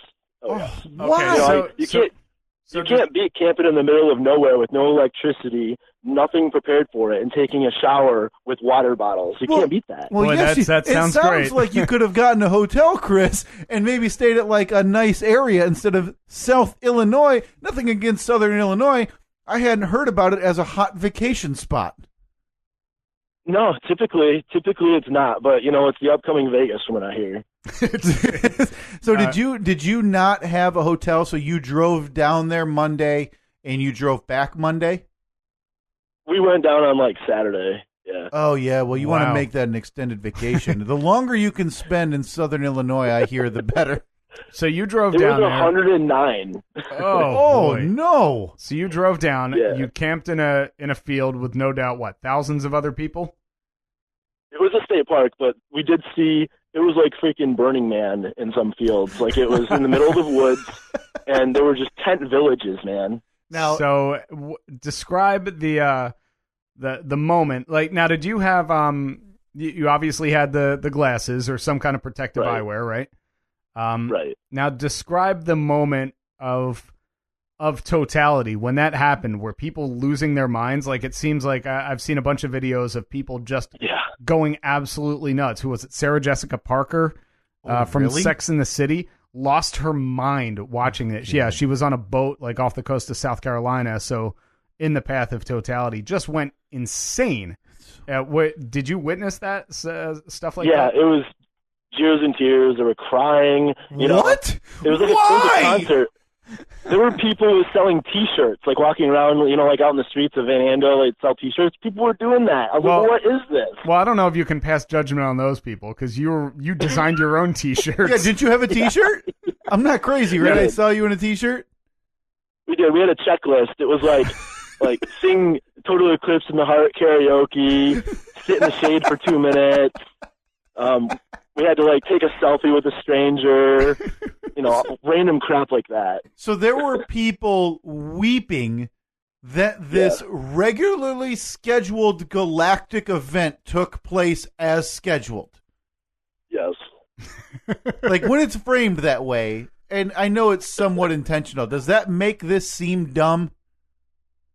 No, it was crazy. It was awesome. It was, oh my, I just can't even I guess imagine, I just don't get why, because... It's like, what if I told you that the sun was going to rise tomorrow morning? Right, as scheduled. Like, they've known about this since the 70s, yet people are crying in a field in 109-degree southern Illinois about this event. You weren't, were you crying, Chris? No, man, I was taking it in. It was just epic. Like, all I wanted to do was extend what it looked like for longer than 2 minutes. It just wasn't enough. You can just go home and turn the lights off in your house and sit there. Or just keep traveling with it, because it was only moving at, what, like 1,800 miles an hour? Only, yeah. Well, Chris, we had like... Yeah, you have a lot more dedication to the eclipse than I do. That's what everybody else told me. Yeah, as I told Kyle, I viewed it through a welding mask for about 10 minutes, and I thought, that's pretty cool.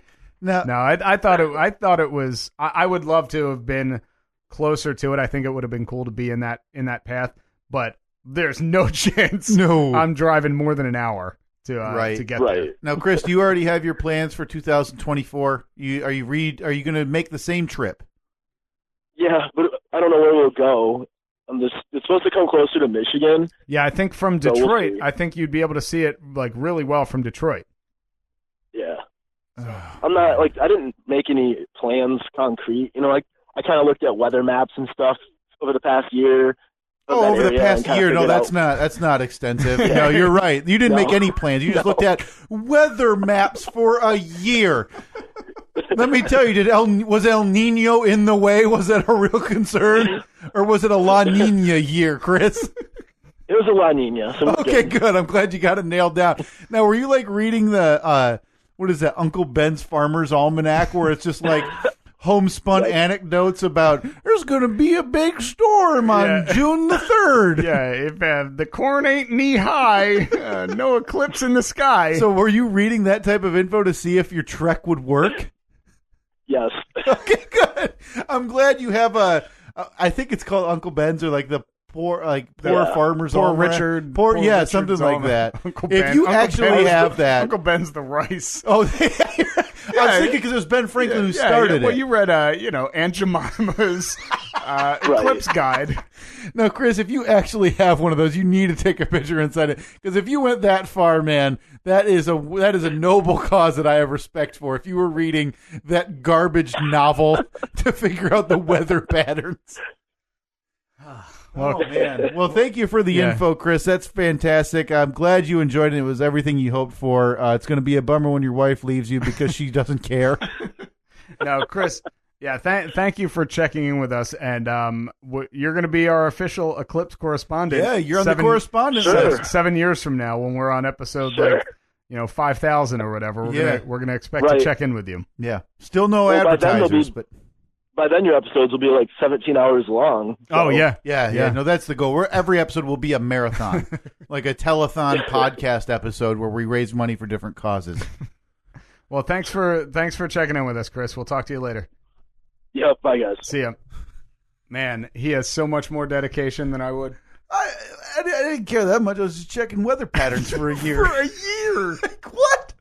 A year. Like, I'm lucky if I look at the 36-hour outlook. Oh, that couldn't have been. He couldn't have been serious about checking weather patterns for a year. I don't know. He seemed like that wasn't a big deal. Yeah. Until he realized it's a year of looking at weather patterns. Like, I could understand if you're a meteorologist or Neil deGrasse Tyson, and that's it. Pretty much it. Yeah. Boy, good for him. Listen, as dumb as I thought it was.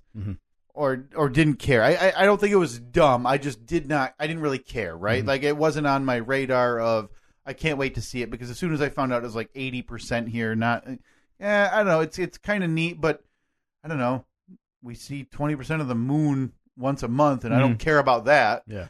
I've really lost interest. But hey, but to hear people weeping in a 100-degree field, to me, doesn't that seem crazy? Yeah, definitely. Like, why? I don't know. I mean, it's like you said, it's not something where we didn't know it was going to happen. Right. I mean, we knew about it for 40 years, right, that it was coming. Like, there's only a few things that make me cry, and it's movies and like sad dog pictures on the internet. Yeah, and soldiers coming home. And and soldiers coming home to their dogs. To their dogs, yeah. Those are like the four things that make me weep like a child, not the Earth's orbit. Mm-hmm. Yeah. But hey, cool event. I look forward to it. Like I said, if I could be in the path next time, that would be great. But I won't make a lot of effort to do so. If I remember, it's in April, so where we are, April's a real crapshoot in terms of what we're going to get weather-wise. Yeah, good chance it'll be snowing. Very good chance there's going to be just massive cloud cover anyway. The odds that it's going to work out for in this area, pretty slim. Plus, 7 years from now, life's going to be a little more hectic then, I'm assuming. Probably have a couple kids by then. Well, yeah, we're going to be doing 5 episodes a week. 5 episodes. That's what you mean, right? Yeah, because this radio thing is daily episodes. Not working out. Well, the goal is obviously you kick that thing to the curb, right? We just do this every day. We make it the Politicast. Going to have to sell a lot more T-shirts. Whole lot more T-shirts. Well, if we were to calculate the profits from this, a side note. The T-shirts, basically the amount that people paid for them, the T-shirts paid for themselves with shipping, plus the original order of T-shirts. We got a little bit of a slush fund here on the Stephen Kyle podcast. The Stephen Kyle podcast has to figure out what to do with all of our dough. I think we have. It's like it's $41. $41. So we've been eyeing these fancy new shock mounts for our microphones. So if I bump the mic arm like that, you won't hear that. Yeah. So with that $41 of your hard-earned money that you paid for T-shirts with, we're going to be able to buy 1.5 shock mounts. So what we need to do is put the second shock mount on layaway. Yeah. And then have another T-shirt drive so we can support the Well, if we can sell about half a dozen more T-shirts, we might be able to scrape together the remaining $14 that we need for a T-shirt. But again, thank you for the interest in the T-shirts. The price is dropped. Oh, what's it down to? $26.40 a piece from mid 27s. So we're at like 1.6 shock mounts right now. You know something? Go ahead, click it. No, do it. No. Okay, no. I'll do it, but I got to link up our PayPal. Oh man! Well, again, thanks for giving us that rundown. As Chris. much. Thanks for the T-shirts. Great, right? It's been exciting to watch that people actually seem to care about this podcast. So yeah, it's as much as we're joking about it. Oh, a lot of work didn't make any reward. It's still incredibly. That cool. was never the plan, by the way. We never. No, exactly. That was it was. I don't know. It's always weird saying like, "Hey, do you want to pay for this?" The podcast, we're not going to ask people to pay for that. But I mean, with T-shirts, I think people understand. Obviously, I mean, we don't get them for free, so we were just looking to make our money back and get as many of the shirts out to people as they wanted. So thank you for those of you that ordered them. Well, yeah, and I mean, just a general thank you for listening, for crying out loud. Just kind of ridiculous, like you said. Drink, by the way. Oh yeah. But just my brother crazy and sister have created a new drinking game that whenever you say it's been like 3 weeks though, for crying out loud, it's been 3 weeks because I've been keeping tabs on it, and that was the first slip up I've had since you told me about the drinking game. Oh no, don't change your habits. Oh no, I'm changing the habits. That's a habit changer. When a drinking game gets made about you, you change your habits. Well, we'll find something else then. Yeah. Maybe it's when you start giving your Oswald propaganda. Well, I already speeches. know what another one is. I say wow a lot. I say wow too much. So I think I need to nip that in the bud too. Like stop it. I don't think that's a. You don't think that's no? bad? That's like that's like any other word though. It's got to be a phrase. I think. All right. I'm just now going to start saying random words together that will never fall into like the area of being a cliche. Yeah, or you'll combine like who was it? Was it Nancy Pelosi who was combining her her metaphors and saying you can't. She was talking about freedom of speech, saying, and what she was trying to say is you can't yell fire in a theater. Oh, but yeah. She kept saying you can't yell wolf in a crowded theater. In fairness, should also be true. I mean, yeah, I wouldn't want If somebody... I'm stuck in a crowd leaving the arena or leaving a movie theater and somebody yells, wolf! Run! You know what I'm going to do? I'm going to smash every body against up at that door and say, there's a wolf trying to eat me. Get me out of this building. Yeah. That's very true. Thank you, Nancy. You can definitely not yell that. Yeah. We should get to today, because we mentioned it last week, Steve. The season has returned. Boy, has it. So we were back in action, different night, same team. Mm-hmm.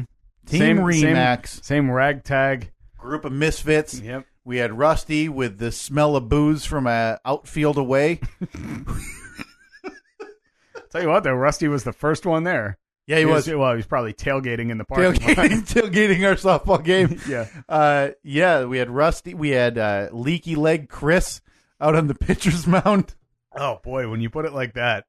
Yeah, he had you may remember Chris from such episodes as getting beamed in the head by a pickoff attempt, getting drilled in the leg in our last game, nearly causing a brawl. Yep, we had wounded. Not Chris, by the way. Chris did not nearly cause. No. I worded that wrong. But that was the precursor to the event. We had the wounded giraffe Robert. My brother showed up. Robert seemed to take great offense to the insults that were hurled in his direction. So listen, I feel like we need to clarify. Last week, you and I, without a breath, talked about if there were hypothetical cuts to the softball team. Well, here's how it went. I think that you said, here, I'll play the part of the person asking who gets cut, and you play the part of offering up the info. Okay. So who do you think would be the first one to be cut? Oh, it's Robert. And I think that you were being generous there. I think it was actually it was like before the statement was even finished. So that was, in hindsight, disrespectful. Very. I mean, he definitely heard that podcast. Disrespectful. Yes. Yeah. Accurate. Maybe. Well, I think in fairness, so he started to show his rage. So we'll come back to it. The Island of Misfit Toys was back on the softball field this past week. Man, with an opening double header. I was actually I was kind of dreading it. Yeah. Because I had forgotten all about it. Right. And then it's like, oh God, that's right, I gotta do that. But then when I started looking at it, I'm like, well, the season's only 6 games long. By the end of the first night, we're already a third of the way through the season because we started with a doubleheader. But by the time I got to the field, I was pretty pumped. Yeah. Because I got there at the same time as Drunk Rusty. Yep. So we walked in, and the fields are beautiful. The league that we're playing in already now, a world different, isn't it? so much better. So this I said to him, I'm looking around as the other games are going on, and I said to him, I was like, I already like this better. He's like, yeah, why? I said, look around. People, like, there's someone in the field right now, and they're laughing, and they're talking to someone on the other team who's smiling. Yeah. Everybody's happy. Like it is a lot of the little things, and it's more aesthetic than anything. So our last league we talked about, but this one they had actual dugouts, like covered dugouts for your team. They had, which we do not need. No, I mean, it was nice. It's nice. It's though, nice, right? yeah. But it's not something that. But again, that's what I mean. It's an amenity type of thing. They have like rubber mats behind the plate, so the ball has to land on there for it to be a strike. They have the one thing that I liked is because there are 4 fields in the place where we're playing. Yeah, 4, or at least in the close vicinity. So they all kind of pinwheel out from the same. Like all of the home plates are at the same center point, basically. Yeah. And there's a little concession stand in the middle, which is 2 floors. But in the top floor, there's somebody running the scoreboard, and updating the score in real time, or outs and balls and strikes. Whereas at the old field, they had a scoreboard. Half the light bulbs were burned out. At one of the fields, the other field didn't even have a scoreboard. So they had and we had to keep our own score, which I do anyway. But then in between innings, the umpires would update the score, which is fine. But if you're in a close game, which we were in our first game this week, it's nice to be able to turn around and say, oh, okay, it's 7-3, Yep, 7-4, you know where you're 7-5. at. Sorry. And they also had a timer because all the games have time limits, so they flash a clock on the scoreboard and say, hey, you got this much time left before the game is over, or that inning will be the last. Yeah. Very nice. They also had, you don't even think about it, they had covering nets over the whole area. So foul balls wouldn't hit anybody walking, wouldn't hit anybody in the stands. Just heads and tails above where we were playing. This is where we wanted to play to begin with. But when I put the team together, collecting money from everybody and doing it was a multi-week process, as we know now with our own experience. And so I didn't get in until like the 2 days before the deadline. So when I went in and said, all right, hey, we need a Tuesday night league, and they said, oh, yeah, okay, and pretty much laughed at my face and said that it had been filled up for weeks. I said, all right, well, we'll have to go elsewhere. This is where we wanted to play to begin with, and now I think you see why, right? Much nicer. Oh, it's great. So we get in there, and again, so we hadn't seen each other in a month, so it's a lot of the same chit-chat. You know, there's a little bit of warming up, but when I asked my brother, hey, you going to go toss? What do you mean go toss? Why would I need to do that? Yeah. So half the team warms up. Yeah, it's like, what am I going to get better right now? Like, am I going to all of a sudden be super good because I threw the ball around? Right. So we take the field the first game. Again, nothing really noticeable. Nothing notable during the game. Not that I can think of, right? No, it was a good game. It was a back-and-forth game. I think we started out being up like 2-0, and then and then we were down like 2-4. We were down by a couple. It just kept going back and forth, back and forth, back and forth. Finally, we were up. They were up. I think they were up like 7-6, and then we came back and scored 4 runs. So we were up 10-7 going into the bottom of the whatever the last inning was. Yeah, and we were able to hold them out, and we got the big victory, big first game victory. Now 10-9. Oh, was it 10-9? Okay. With the tying runner on first or second. Second, and it's the same thing that is plague. We're not going to get too inside baseball here because that's no fun. Softball. Well, the expression though is inside baseball, I know, but it should be different. Inside softball.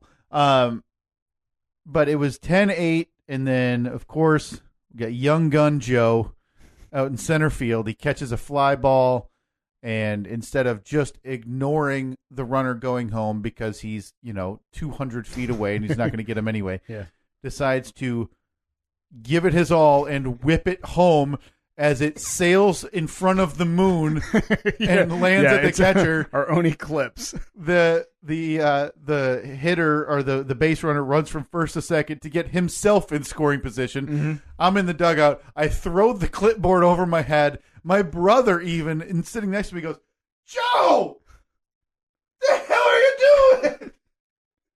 And he yells at him because he doesn't hit the cutoff man. So that made it 10-9 with a runner on second base. So, of course, nervous Kyle, for some reason, who can't just stay calm during these things. But, yeah, we ended up winning 10-9 in a real nail-biter that I did not enjoy. Now, it was about 3 minutes before we had taken the field for that final inning, that I looked at one of the guys on the bench. I think I looked at Chris, and I said, I literally just remembered that we have a second game tonight. Like, I'm about to take my cleats off, start putting my stuff in my bag to hit the road. Well, I actually told, when they were coming back, with the first base coach, I said, hey, one way or another, just put us out of our misery here. We got a second game to play. We want to call it. Yeah. Like, get us out of here type of thing. Yep. So, first game wraps up. We win 10-9. Steve is then surprised that we have another game. Oh, that was a bummer. That was a real bummer of a realization. And that started off on a totally different foot. Nothing negative. Again, by the way, everybody on the other team seemed very, very nice. Yeah. No issues. There wasn't any issue with anybody. The only thing I thought was funny was the one of the umpires. Did you notice that? In our dugout, we were joking around and we'd be, making jokes and laughing. And he would stand next to us and just stare and not say anything. Really? So I didn't notice that. Yeah, so he came up to us before the second game. I thought he was just standing there. Everybody was laughing about something, and he says something, and I don't hear him. So I go, "Oh, what was that?" He goes, "Take the field." oh, all right, man. Well, come to find out in hindsight, my brother had talked to him because he was the home plate umpire for our second game, and my brother caught most of that second game and was talking to him, and he's, I do this 3 nights a week. It's too much. Yeah. Oh, I know that. Yeah, I was talking to that guy when he was out in the field. Yeah. Super nice guy. Was he? Yeah. He was just very stone-faced with everything. Yeah. Whenever I tried to say anything to him, he was no mood. No. I talked to him a bunch of times. Okay. He was a very nice dude. So we noticed something pretty quickly off the start of the second game, though. I think it started off 2-0 again, something like that in the first inning. The second inning starts their batting, and Chris throws a pitch that hits the mat, gets a called strike. The next pitch, the guy swings through, ump calls another strike. Now, in slow pitch softball, that's a strikeout. Yeah, because you start at 1-1. Every at-bat starts with 1 ball and 1 strike. And they do that because of the time limit to keep the games moving, whatever. And so he stood there, and somebody was like, yeah, you're out, man. And he goes, wait, what? I'm out? That's only 2. Yeah. And I hear the coach down at first base, a really nice guy who I talked to most of the game, say, wait, you start 1-1? So the bad news if you don't know, like, I mean, that's basically the one rule that's different from baseball. But whatever. I mean, I didn't know that until our first game either. Right. But they didn't know it until in the game. Right. Yeah, until the game had actually started. So this team, I got to talking to the manager. To go back though, they didn't argue it. It wasn't like nobody was arguing it. It was funny to see that we had gotten to that point and they didn't know that. So this game quickly in the second inning turns into a runaway. It may have even been the first inning, but it turns into a runaway. And somehow Team Remax absolutely floors this team. I know. And to the point where it was the bottom of the second or the top of the third, one of those two, where I started walking around the dugout saying, hey, don't take any pitches, don't take extra bases, let's get out of here. Because at that time, the score was 17-2. Yeah. And we were on the winning side of that. Like, we were on the leading side of that. Yeah, and again, incredible. A lot of we were hitting the ball, but there were some, we'll call them defensive liabilities on that team, right? Because again, they had not played before. Sure. The coach had told me a lot of these guys had never been on a softball field, but they wanted to play. It's a work group. Well, there were, and to be very fair, we have our own defensive liabilities. Oh, right. I mean, I, for the most part, can't field a ground ball at second base. But I would argue, to save my life. I would argue ours are more standard than what we've played against, right? But to this team's credit, they were there to have fun. Yeah. They didn't take it any wrong way. Was perfect. So there's the sequence of events, Steve, that I wanted to bring up, and I think this was the. I feel like I know where you're going. Was this the fourth inning? So the game ended. It's all kind of foggy to me. I'm still coming down from that eclipse a couple days earlier. I was getting you were on a mental eclipse high from Monday afternoon. By that point, I was already prepping for Mayweather McGregor. Really excited. You were very you had a lot of foresight and hindsight. I was so distracted with all the different happenings in the world. So I think it was we ended up winning the game 18-3. It was a mercy, so we only played 4 innings. I want to say it was in the top of the 4th inning, or whatever it was, the 4th inning, where you were up to bat, and now you were part of the crew going around saying, like, "Hey guys." Oh, for an inning before that, for just a full inning, I had said, just hit it. I said to everybody, I was like, "Hey, let's take it easy. We're probably going to win this. We're basically at the point where because the mercy rule, depending on what inning you are, it was going to happen in the 4th. Yeah, depending on what inning, you have to be up by a certain amount of runs. But for every inning later in the game, it goes down. So there was a chance it would have happened in the 3rd, but we didn't want to keep scoring, so there's no need to. So in the 3rd, Robert just jogged out to the outfield, and we made Sims, who's one of our standard outfielders, take a seat. We had everybody switching positions. Just at that point, it doesn't matter. Go out there, have fun. If you want to play somewhere, play somewhere. Yeah. So 4th inning comes up, and it is 17-3. So if we score 1 run, the game's over because of the mercy rule. And Steve comes up after after really, the whole team and batting down the hatches, like, hey guys, just, whatever. Mm-hmm. Don't take a walk and don't try to muscle out extra bases. Steve comes up, first or second pitch, gaps one, finds one in the middle of the outfield. Mm-hmm. Yeah, over the center fielder's head. And I forget who it was. Somebody was coaching first base. I want to say it was Sims. Said, hey, stop. You didn't even glance at him. Oh, he told me to stop? Somebody told you to stop, Boy, yeah. Whoever was coaching told me that I told him to stop. You blew around first. Didn't bat an eye. Blew around second. Now, and coasted in, standing up on third base with a stand-up triple after telling everybody, hey, just get to one base and stop if you get a hit. Okay. So let me tell you what my mindset was. When I got to the plate, it was like any other at bat. Right. I typically take the first pitch, took a cut at the second one, surprised myself because I hit it, decent hit. Yeah. So in my mind, I remember thinking as I'm running to first, I'm like, I don't want to stop it. Like, if I stop at first, it almost seems like, I don't know, it seems like an insult. Like, right. Now we're like, oh, we're treating them like babies. Yeah. So I'll stop at second. Then I time warped. And I was passing by the shortstop. And I could hear Rusty, who's coaching third. I look up and he's got both hands out and he's yelling, stop, man, stop. Well, at that point, I'm 3/4 of the way to third base by the time I process what he's saying. Well, I can't turn around and go back, right? Can I? So I, like you said, coast into third, stand up triple. By the way, my first extra base hit. Yeah. In more than a season. So I think it took 14 games. Yeah, because 15 because it's 12 of the regular season, the playoff, the tournament game, the first game of this doubleheader. You got it in the 15th game of your slow pitch softball second wind. Because I think last season I was 17 for 35 with 17 singles. 17 singles.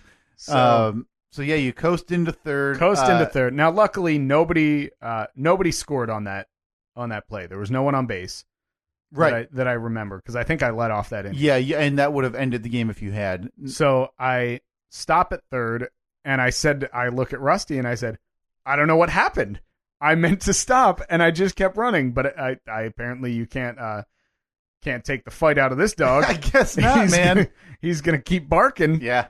Till the game is over. So I did not step foot off that base for the rest of the inning. There was a fly ball to left field that dropped. I could have crawled home, didn't. Just stood on base. That was the third inning then. So the game wouldn't have ended anyway, but it would have been additional. So that was in the third inning because then in the fourth inning we did get a run and the game ended. So I stood on the base. I stood on third when that fly ball went to left field. There was one, I think, to right field that dropped. I could have easily scored on it, but I'm just like, nope, not leaving. So in your mind, not moving on base hits was less disrespectful than just stopping at first? Apparently. Good. I'm just trying to get in your brain to see how you're rationalizing it, so I get it. Yeah, but, as the season goes on, those memories will fade. Sure. But what won't fade is my batting average, which is a stellar 1,000 at this moment. It is. So you are one of two batting 1,000. That is due to, well, obviously you hitting and some generous scoring from manager Kyle. You had I mean, if we wanted to be particular, why don't let's talk about the eclipse again. You had a couple reached on like fielder's choice. Easily one reached on error. I mean, there's no doubt about that. What was the one reached on error? There has to have been. You're telling me you didn't hit one that got dropped in the outfield or something? I don't think so. Oh, okay. Well, you had two fielder's choice. My stand-up triple, I don't know. I think the center fielder misplayed the ball. I think he ran in as the ball was flying out. So yeah, you are currently batting 1,000, one of two. Obviously, young guy Joe also batting 1,000, but Joe is pulling the old Steve, batting 1,000 with 7 singles. Loser. He doesn't have an insulting stand-up triple to go to his name. Boy. You're also leading the team in slugging percentage. Mm-hmm. And not leading. Okay. So you have the highest batting RBIs. How many RBIs? You have 4 runs. So I have been keeping better tabs this season so far. Steve is batting 1,000, 4 runs scored, 2 RBIs, slugging 1.33. What does that mean? So slugging is essentially how many bases you get for how many at bats. Okay. So like your walks don't count as an at bat. So you had with that triple, I think you had like 9 bases on 7 at bats. So that comes out to 1.33. Gotcha. So you're leading the team in slugging. You're leading the team. You're tied for the team lead in batting average. Robert tied for the team lead in RBIs. What? Robert is chasing the Triple Crown right now. He has 4 RBIs. He has scored a run. He's batting 500. Everybody scored a run except for Skyscraper Kevin, our all-star shortstop, who the day before the game said, "Hey guys, I hit 2 home runs in my other league last night." Promptly comes to our league, flies out, I don't know, a dozen times with mile-high fly balls. Moonshots. Has 2 sac flies that didn't count against him, but if I wanted to be a real jerk, I could have counted that against his batting average in the second game. In the second game, where we scored 18 runs, he had 2 sac flies. That team was dropping everything except for Kevin's mile-high fly balls. Yeah. Remarkable. So, yeah, a really, really, obviously a tremendous start for Team Remax, 2-0. And it's already shaping up. The bet's pretty much over. Yeah, because I predicted 4-2. And I predicted 2-4. 2-4. Now we have obviously 2 other teams we haven't played yet, but one of the teams we play twice is the team we beat 18-3. Okay. So we see them in 2 weeks already. All right. So plan on that. Hypothetically, that's a 3rd win. So that already puts us in the tiebreaker scenario. I don't want to ever say that anything is a guaranteed win. It was funny after the game. I did talk to, as I was leaving, a guy from the other team came up to me and he said, he's like, "Oh man, I was really hoping there would be a good story that you could talk about on the radio." Right. So obviously a listener to the radio show. Yeah. His name was Luke. So I talked to him for a few minutes. I said, "Luke, you would have had to do a whole lot more." Yeah. You would have had to threaten to beat our asses. Yeah, exactly. Like that's what you have to do now. There would have had to have been a major incident in order for it to be talked about on the radio. So he was a super nice guy. So it was nice to meet him. And but yeah, it was a lot of fun. It was the mood, you enjoyed yourself. The mood is so much totally different in this right? league. And that's what that was part of my sales pitch when I was trying to get you back. Like, we're switching cities. It's a lot nicer over there. You just got to give this new one a chance. So I spent a few minutes at the end of the second game, like apologizing essentially and talking to the coach from the other team or one of them about like, "Hey, I promise you this is out of the ordinary and we are not trying to pile on. I promise you that." And he was incredibly understanding. We don't want to nice. become the teams that we hated. Right. That's the main goal. So apologized profusely, and he said, "No, everybody's fine." Again, and that's when he told me it's a work team. Half of these people have never been on a softball field. Yeah. We're here to have fun. So I said, "Well, if anybody is upset, please apologize. Say this is not normal, and we are not trying to do this, and we're not trying to like rub it in." Obviously, did you apologize specifically for the jerk who had no the stand-up triple? No, I didn't bring that in particular, and I think everybody on that team was fine with it. The only thing that I kind of scratched my head a little bit about, and I think I may have told you this on the way out. A lot of us left at the same time we walked out. We walked past their dugout where a few guys were still kind of packing up. And we're walking by, and I say, "Hey, good luck this season." And one of the guys, "Oh, yeah, you too."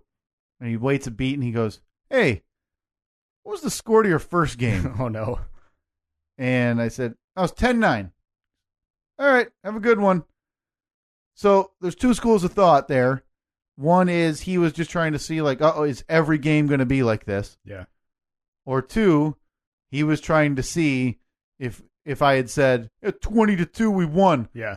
Where he can say, like the way we felt in Wyoming, what are these guys doing in this league? Well, still though, I feel like even if that was the case, where we came into this league and we won every game 25-0.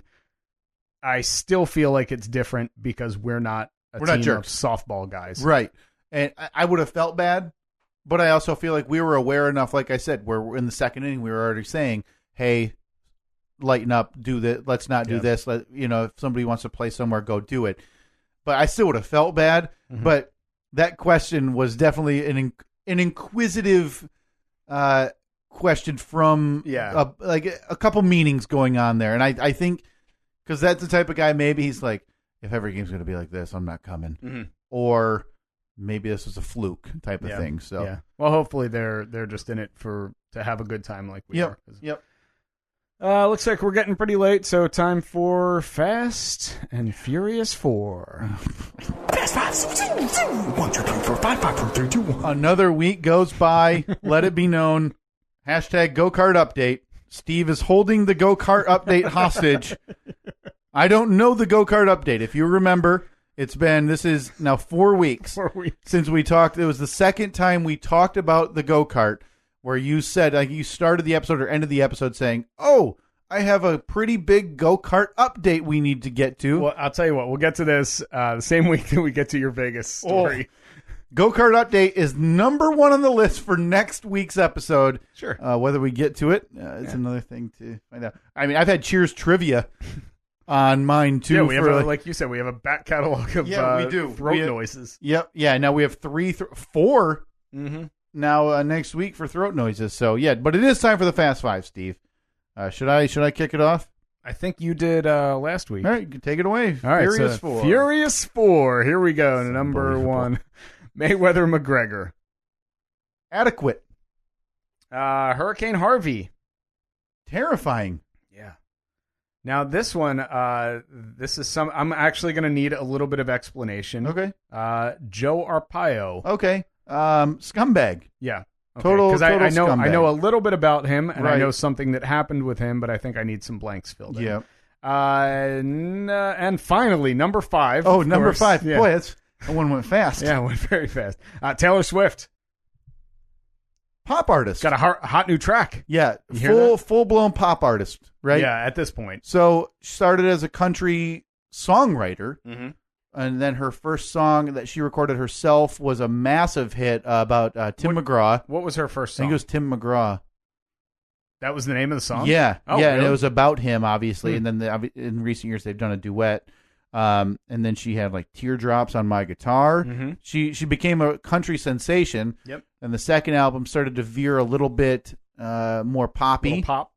And then I think after that one is where she said, I'm a pop artist. Mm-hmm. And the last, to her credit, wildly successful as a pop artist. Yeah. Even. So she had a new single that broke the internet earlier in the week. I heard a little bit about it, but or heard a few seconds of it. I don't really have it sounds like a pop song to me, and I generally like pop music. I've said that before.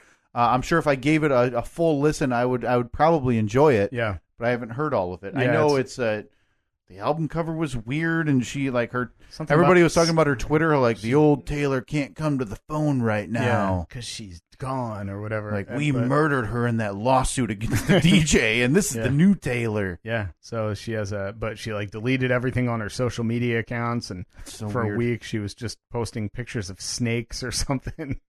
So maybe she's going goth. Maybe she's going like death metal. What if she comes out with like black eye, like grease under her eyes, like a football player? Like, so yeah, no, I'm sure that album will sell a bajillion copies in the first day, and she'll be another multi-millionaire over and over again. Yep.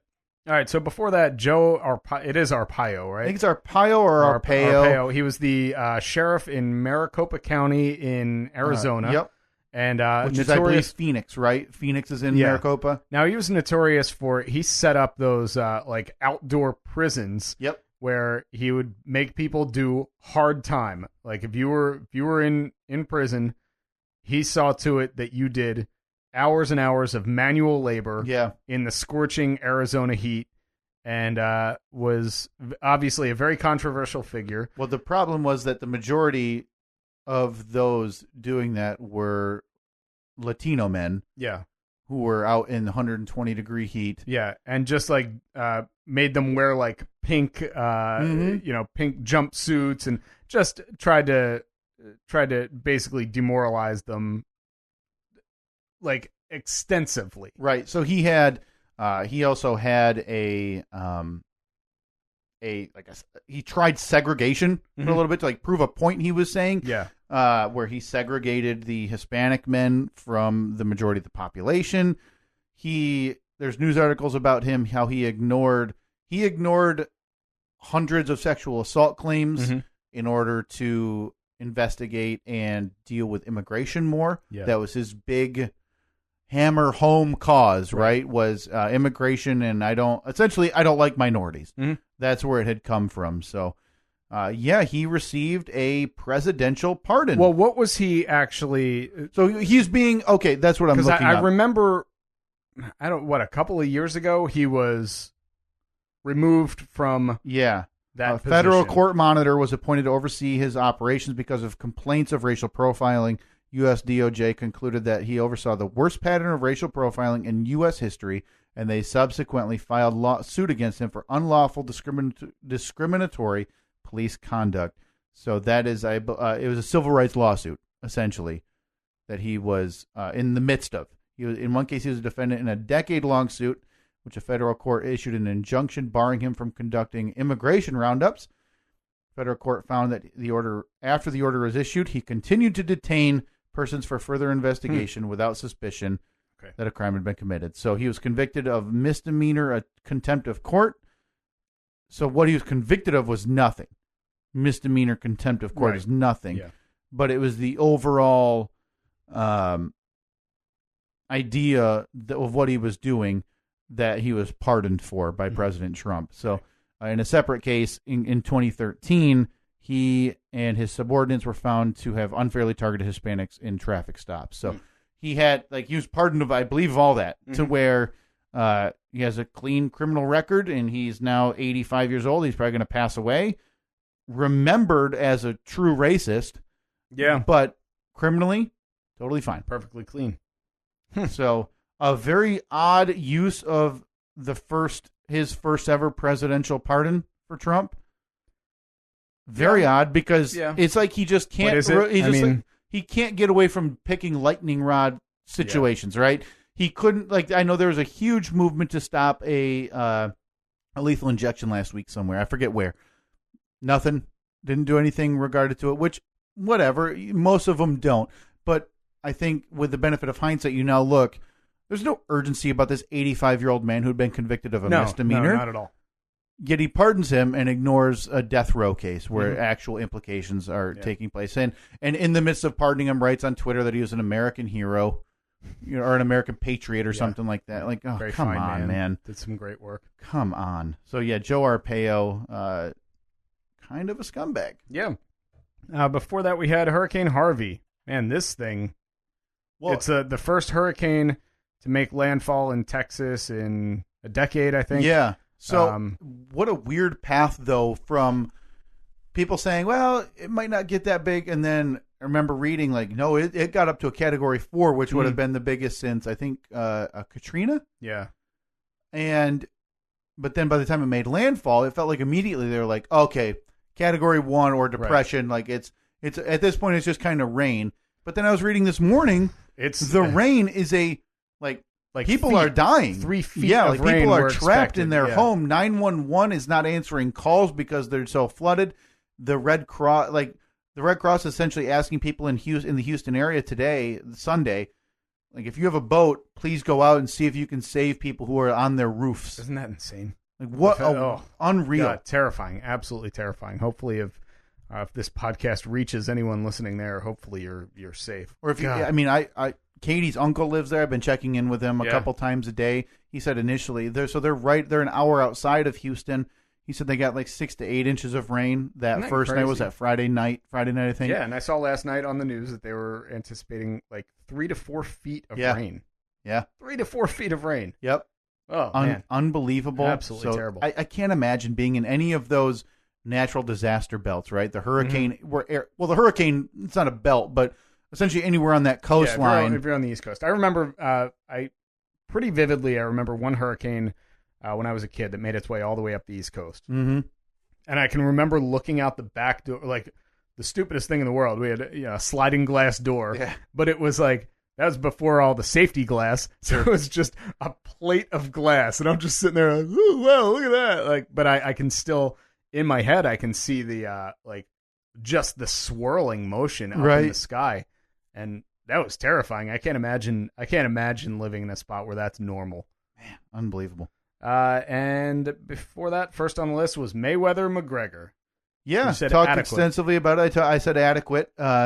Going in, I kind of knew what a Mayweather fight would be. And honestly, this is the most punches he's thrown and the most forward aggressive he's fought a fight that I've ever seen. So he was the one, especially in the middle and later rounds, stalking McGregor and following him throughout the ring. So I thought it was an adequate fight. I enjoyed it. I really did. I was a little bit disappointed, but not really surprised. Right. Which I think is kind of the common reaction to that fight from what I've read, like on Twitter or on social media. Yep. All right. Drives joint. I was playing two things at once there. Sorry. Worked. Sounded great. Yeah. First, Game of Thrones. Don't care. I did see. Well, yeah. Don't care. Harvey. Devastating. Just devastating. Joe Arpaio. Wow, what are we, 3 for 3? 2 for 3. Or 2 for 3.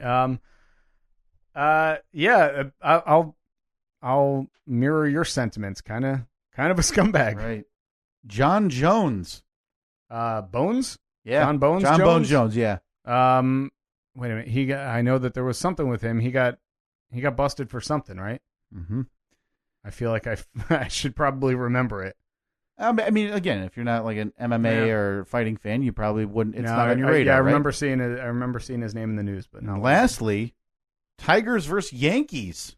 Oh man, that was like the most exciting thing to ever happen in a baseball game. Crazy, right? Benches cleared 3 times. Yeah, 3 bench clearing brawls, and the first one.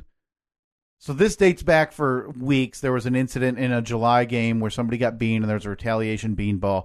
So this one started where I think there was a beanball, and then the Tigers, typically the best offensive player that they have and one of the best in baseball, Miguel Cabrera, comes up, says something to the Yankee catcher. Mm-hmm. The Yankee catcher says something back. Takes his mask off. Then takes his mask off, and without hesitation, Miguel Cabrera tries to punch him in the face twice. And he actually, he squared off like, fighting Irish and now logo. The first one he glanced, the second punch he missed, and then he was taken to the ground by the catcher. And obviously by that time, the benches were cleared, and like 5 Yankees tackled Cabrera to the ground. Mm-hmm. All of the bullpens emptied, and the video is now, the video suspensions came out after that. The video, a couple of Yankees players were taking shots at a player in the fracas. That's why they were suspended. Yeah. Cabrera was obviously suspended for the longest time for throwing punches, but how long was he suspended for? 7. Wow. So, but I think the most noteworthy thing for me, so the Yankees catcher, and I don't know if you caught this, the Yankees catcher's name is Austin Romine. Mm-hmm. And the Tigers, there's a Detroit Tiger utility player who's been on the Tigers for about 4 years named Andrew Romine. And they are brothers. So Andrew Romine was in the middle of that fray trying to pull his brother off of his teammate. Awkward. Yeah. So what do you do, right? Yeah. It went downhill from there. There was another beaning, another bench clearing fight. Yeah. Both managers got ejected. A couple more pitchers got ejected. 2 Tigers players yelling at each other in the dugout because one Tiger player didn't do anything. Yeah, like wasn't to back happy, up any wasn't of the happy teammate. with the way the other player. Yeah, ugly. But in terms of baseball, like brawls, far and away the best one in years. That's how right? baseball has to be. Right. There's actual punches in this one where most of them are like players being held down. Yeah, we're being punched. Yeah, like just like a bullying from 3rd grade. Like, dude, stop hitting yourself. Stop hitting yourself. So Tigers Yankees. If you haven't seen those, really you just need to watch the first brawl. That's the one to watch. That was from early last week. Before that, I mentioned John Jones, UFC. I don't know if it's official yet, but will be former light heavyweight champion John Jones. So John Jones, probably the best fighter possibly in UFC history. Mm-hmm. and cannot get out of his own way. Had a cocaine issue, had a DUI, had a hit and run where he hit a pregnant woman in a car and then fled the scene on foot. Good. And then what was like what? So he hit somebody, then got out of his car and ran. Yep. Like, people knew it. I mean, people saw him like, no, I'm pretty sure that was like John Jones, a UFC fighter. Well, even if it wasn't, you're leaving your car there, so right. probably pretty easy to track down. And I'm not advocating that if you hit and run, get in your car and drive away. Right. But where you're not going anywhere. Yeah, where are you going? Yeah. What's going to happen? So, and then the most recent one was last year or a year and a half ago, 2 days before his mega fight with rematch with Daniel Cormier, who was the other best light heavyweight in UFC, was suspended again for PEDs. Drugs. Okay, but yeah, I remember that because the video went viral of him finding out that. Yeah, and just being like devastated, right? Mm-hmm. So Jones got his suspension reduced because he essentially came out and said, yeah, it was like a penis enhancing pill that I took and I shouldn't have, whatever. So he did his suspension. This was his first fight back from that suspension. Fought and was getting beat in the first few rounds by Cormier, came out in the third round and gave Cormier a head kick, knocked him out, won the fight. Mm-hmm. And was very repentant and said, hey, to all, thank you guys for staying, my fans, yada, yada. And then the news came out this week that he, in one of his pre-fight drug tests, he was tested positive for an anabolic steroid. So the best fighter in UFC history is more than likely done.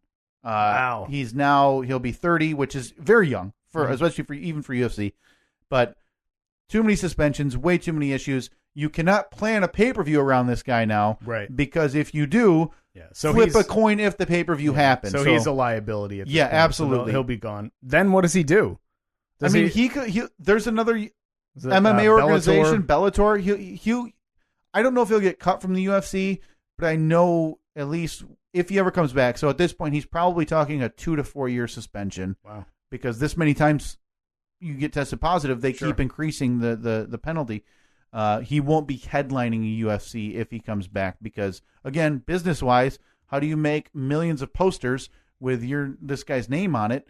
And then, like what happened a year ago, 2 days before the posters are irrelevant and nobody wants to buy the fight because the main event's done. Yeah. Before that, Joe Arpaio. Yep. The sheriff we talked about, obviously. Not a lot of good words said about him other than Donald Trump. Republican senators and officials coming out almost unanimously saying he should not have, because most of the time, apparently a pardon comes with a Department of Justice recommendation. Mm-hmm. And that's the only reason they'll happen is because then they can, if there's public pressure, well, there was, the Department of Justice gave the okay. This one, resounding no, we did not give that recommendation. And now GOP officials in both the House and Senate and like Jeb Bush, obviously not even involved, coming out saying, what are you doing? Circumventing the idea of the law, doing what you want. Not good. But again, like you said, it's kind of a shrug. You're not going to move the needle with this. Nothing's going to change. He's just doing what he wants because it's a buddy. Yeah. It's another racist old man buddy who he said, I don't want this on his record anymore. But on the bright side, if you're going to have one guy on your side, it's the president. It's the president. Happens to be the president. Yeah, good. Yeah. Good for him, I guess. Harvey, before that, mentioned the devastation going on with it's rain. It's flooding. I mean, everybody was so worried about the wind damage and everything, and then that subsided so quickly. But now the rain is just awful down there. So again, man, hopefully everything turns out okay. If you or you have family or loved ones down there, that's terrifying. Just the fact that you can expect when you always hear the stories about the hurricanes and building collapses or something, and people are inside, but people are just drowning. Yeah, people are dying because there is so much water. There was a thread, and I'm not going to pull it up because it's terrifyingly sad, but so it's essentially a note from either the Weather Service or the Red Cross saying, and the replies on Twitter from it, like not egg anymore, but like new Twitter profiles people made, like, I'm stuck on the main floor, I have 4 babies sleeping, I need help. Can't get, like, awful That's stuff. Insane. And the first one I mentioned, Game of Thrones, by the time people are hearing this, will have aired its supersized 80-minute finale. Mm-hmm. That happens for us And tonight, that's a Steve. series finale, right? No, season. There's I 6 more episodes next summer. Oh, okay. So my favorite thing the last few weeks has been to walk into a place of work or business. I don't watch either, Steve. You and I are apparently the two. See, I don't watch it, but I'm also not one of the people that's pissed that everyone else watches it, because I feel like that. Yeah, I don't care. I mean, whatever. If but I feel like it, every Monday morning I see so many posts on Twitter and Facebook. I don't care about Game of Thrones. Shut up! It's a stupid show. Whatever, man. If I posted stuff about every show I don't watch, that's all I'd do. That's all I'd have time for. Exactly. The season finale tonight, but one of my favorite ththings to be doing is now to walk into a place people I know or don't know and be like, whew, how about Game of Thrones last night? Because I've done that twice now, and I had a coworker, no, I haven't seen it. So I don't know anything about it. I don't care. I did notice there was one. Hold on, let me see if I can find the picture that I saw. Game of Thrones truck. There was a picture that went viral of, apparently somebody got a screen grab of an episode of Game of Thrones. They took a screen grab. You can clearly see a pickup truck in the background. That can't be true. Yeah. That can't be actually from the episode. Autoplay ads are great. But yeah, I see it. I've seen it in a bunch of different spots. So, CNET, Business Insider. Oh, no, there wasn't a pickup truck in this week's Game of Thrones. Has it been? Okay. So it was one of those. It was one of those where somebody may have inserted it in there, right? Yeah, maybe. Camouflaged in the snowy mountains it sat under, calling out those who worked on the show for leaving a truck visible in the scene, which would be surprising. Yeah, because they're so good at set design and scenery, right? And as obvious as it is. And when you look at that image, it's crazy. Let's see. Fake scenes between different characters. So basically, whatever. That's a lot of info. But yeah, it was funny to look at. I'm like, man, that sure doesn't. There's no way somebody could have missed that. Yeah, absolutely no way. But yeah, so big episode of GOT the big tonight. GOT tonight, guys. Do people call it that? Because I always see it referred to that on the internet. Yeah, like well, it's G, capital G, lowercase O, capital T, Steve, because you don't want to be out of the club. Yeah, of course. Well, normally around this time is when we hear something like this. Yeah. But no. You wanna go? People all want the same. You wanna go where everybody knows your name.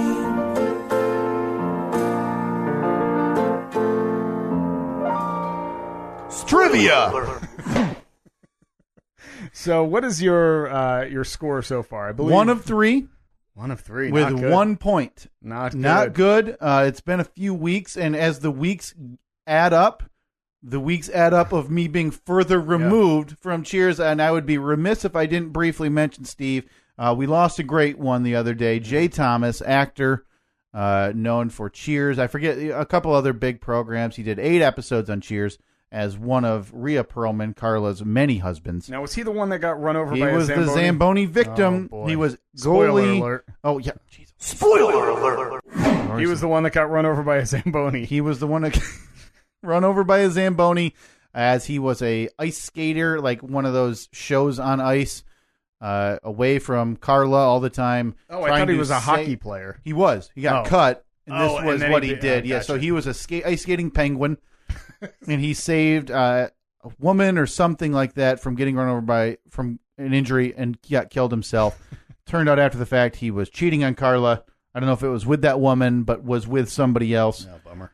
So, boy, what a dark storyline. Oh, it got dark, and I think the word was because he had dogged Rhea Perlman in the press. Oh no, saying like, "How am I supposed to act like I'm attracted to that thing?" Essentially, what we said on this podcast, right? But so that's the big rumor about why he got such a humiliating story when he was back. Of hey, you want to come back and put on a penguin suit and then die by a Zamboni? To his credit, he said, "Yeah, sure, I guess." Okay, so we're going to get to some Cheers trivia. Yeah. Now, I believe that you get 1 point for a correct answer. If I give you the... Yeah, if I know it before you give the multiple choice, I get 2. Okay. And if I get it after the multiple choice, I get 1. Obviously, if I don't get it, I get 0 points. Okay, so here we go. Are you ready for these 3 questions? I am ready. Cheers trivia. What did the gang at Cheers send Woody on opening night? So he lobbied for a play. God, I remember the story. I'm going to need the options. Option A, is it peanut brittle? Option B, a $17,000 gold watch. Or C, roses.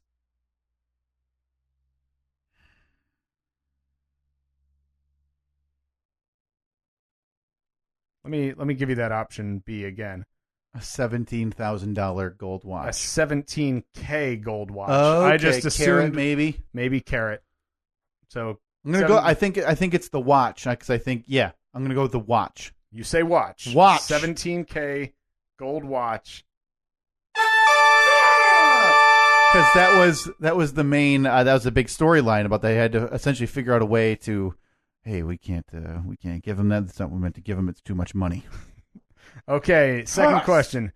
Where did Sam find the watch that Woody was given on the opening night of one of Woody's plays? Good thing I decided to read these in the order that they're on there. I'll need the options there. Okay, option A, was it at a flea market across the street? Option B, from Harry the Con Man. Option C, in the Cheers Lost and Found.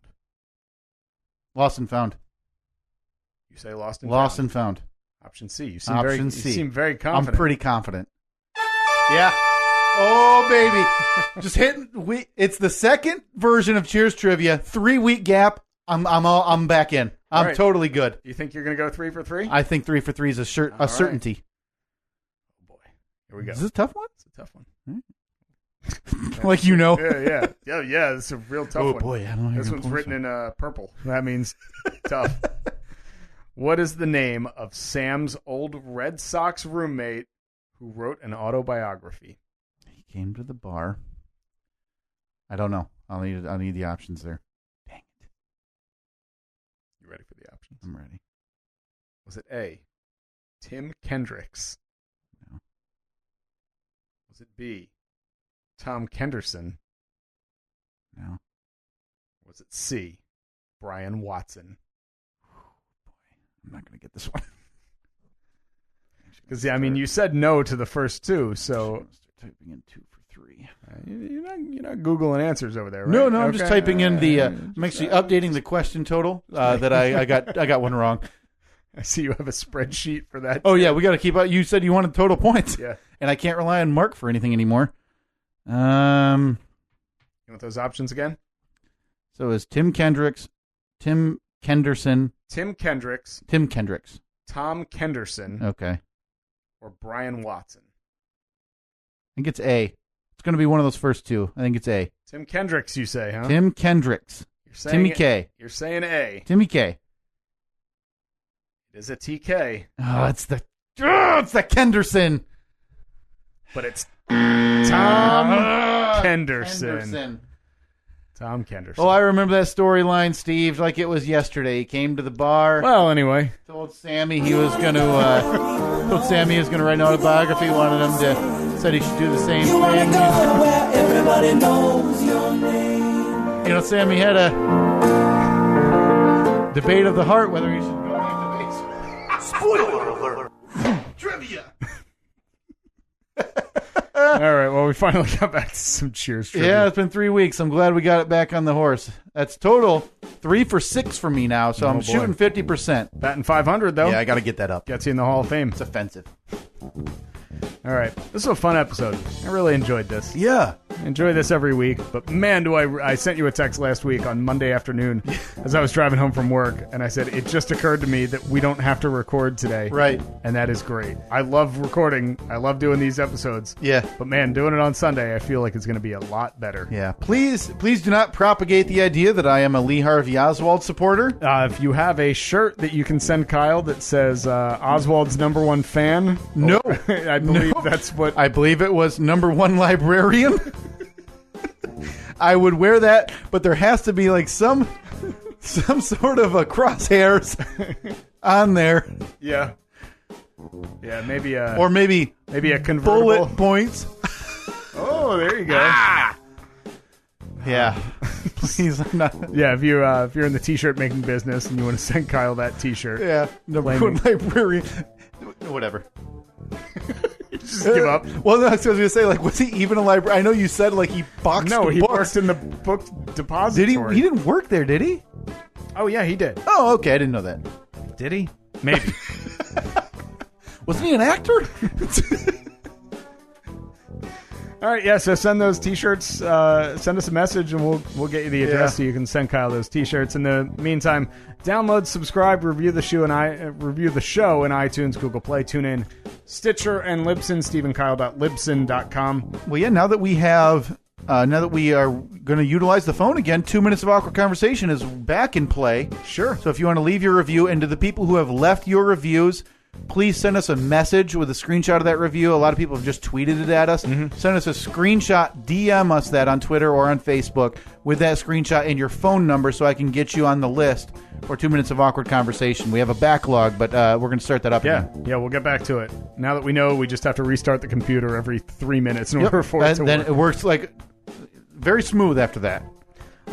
Follow us on Twitter at Stephen Kyle, Facebook.com/Stephen Kyle, and on Snapchat, the username is Steve and Kyle Pod. So, talk to you next week. Woo.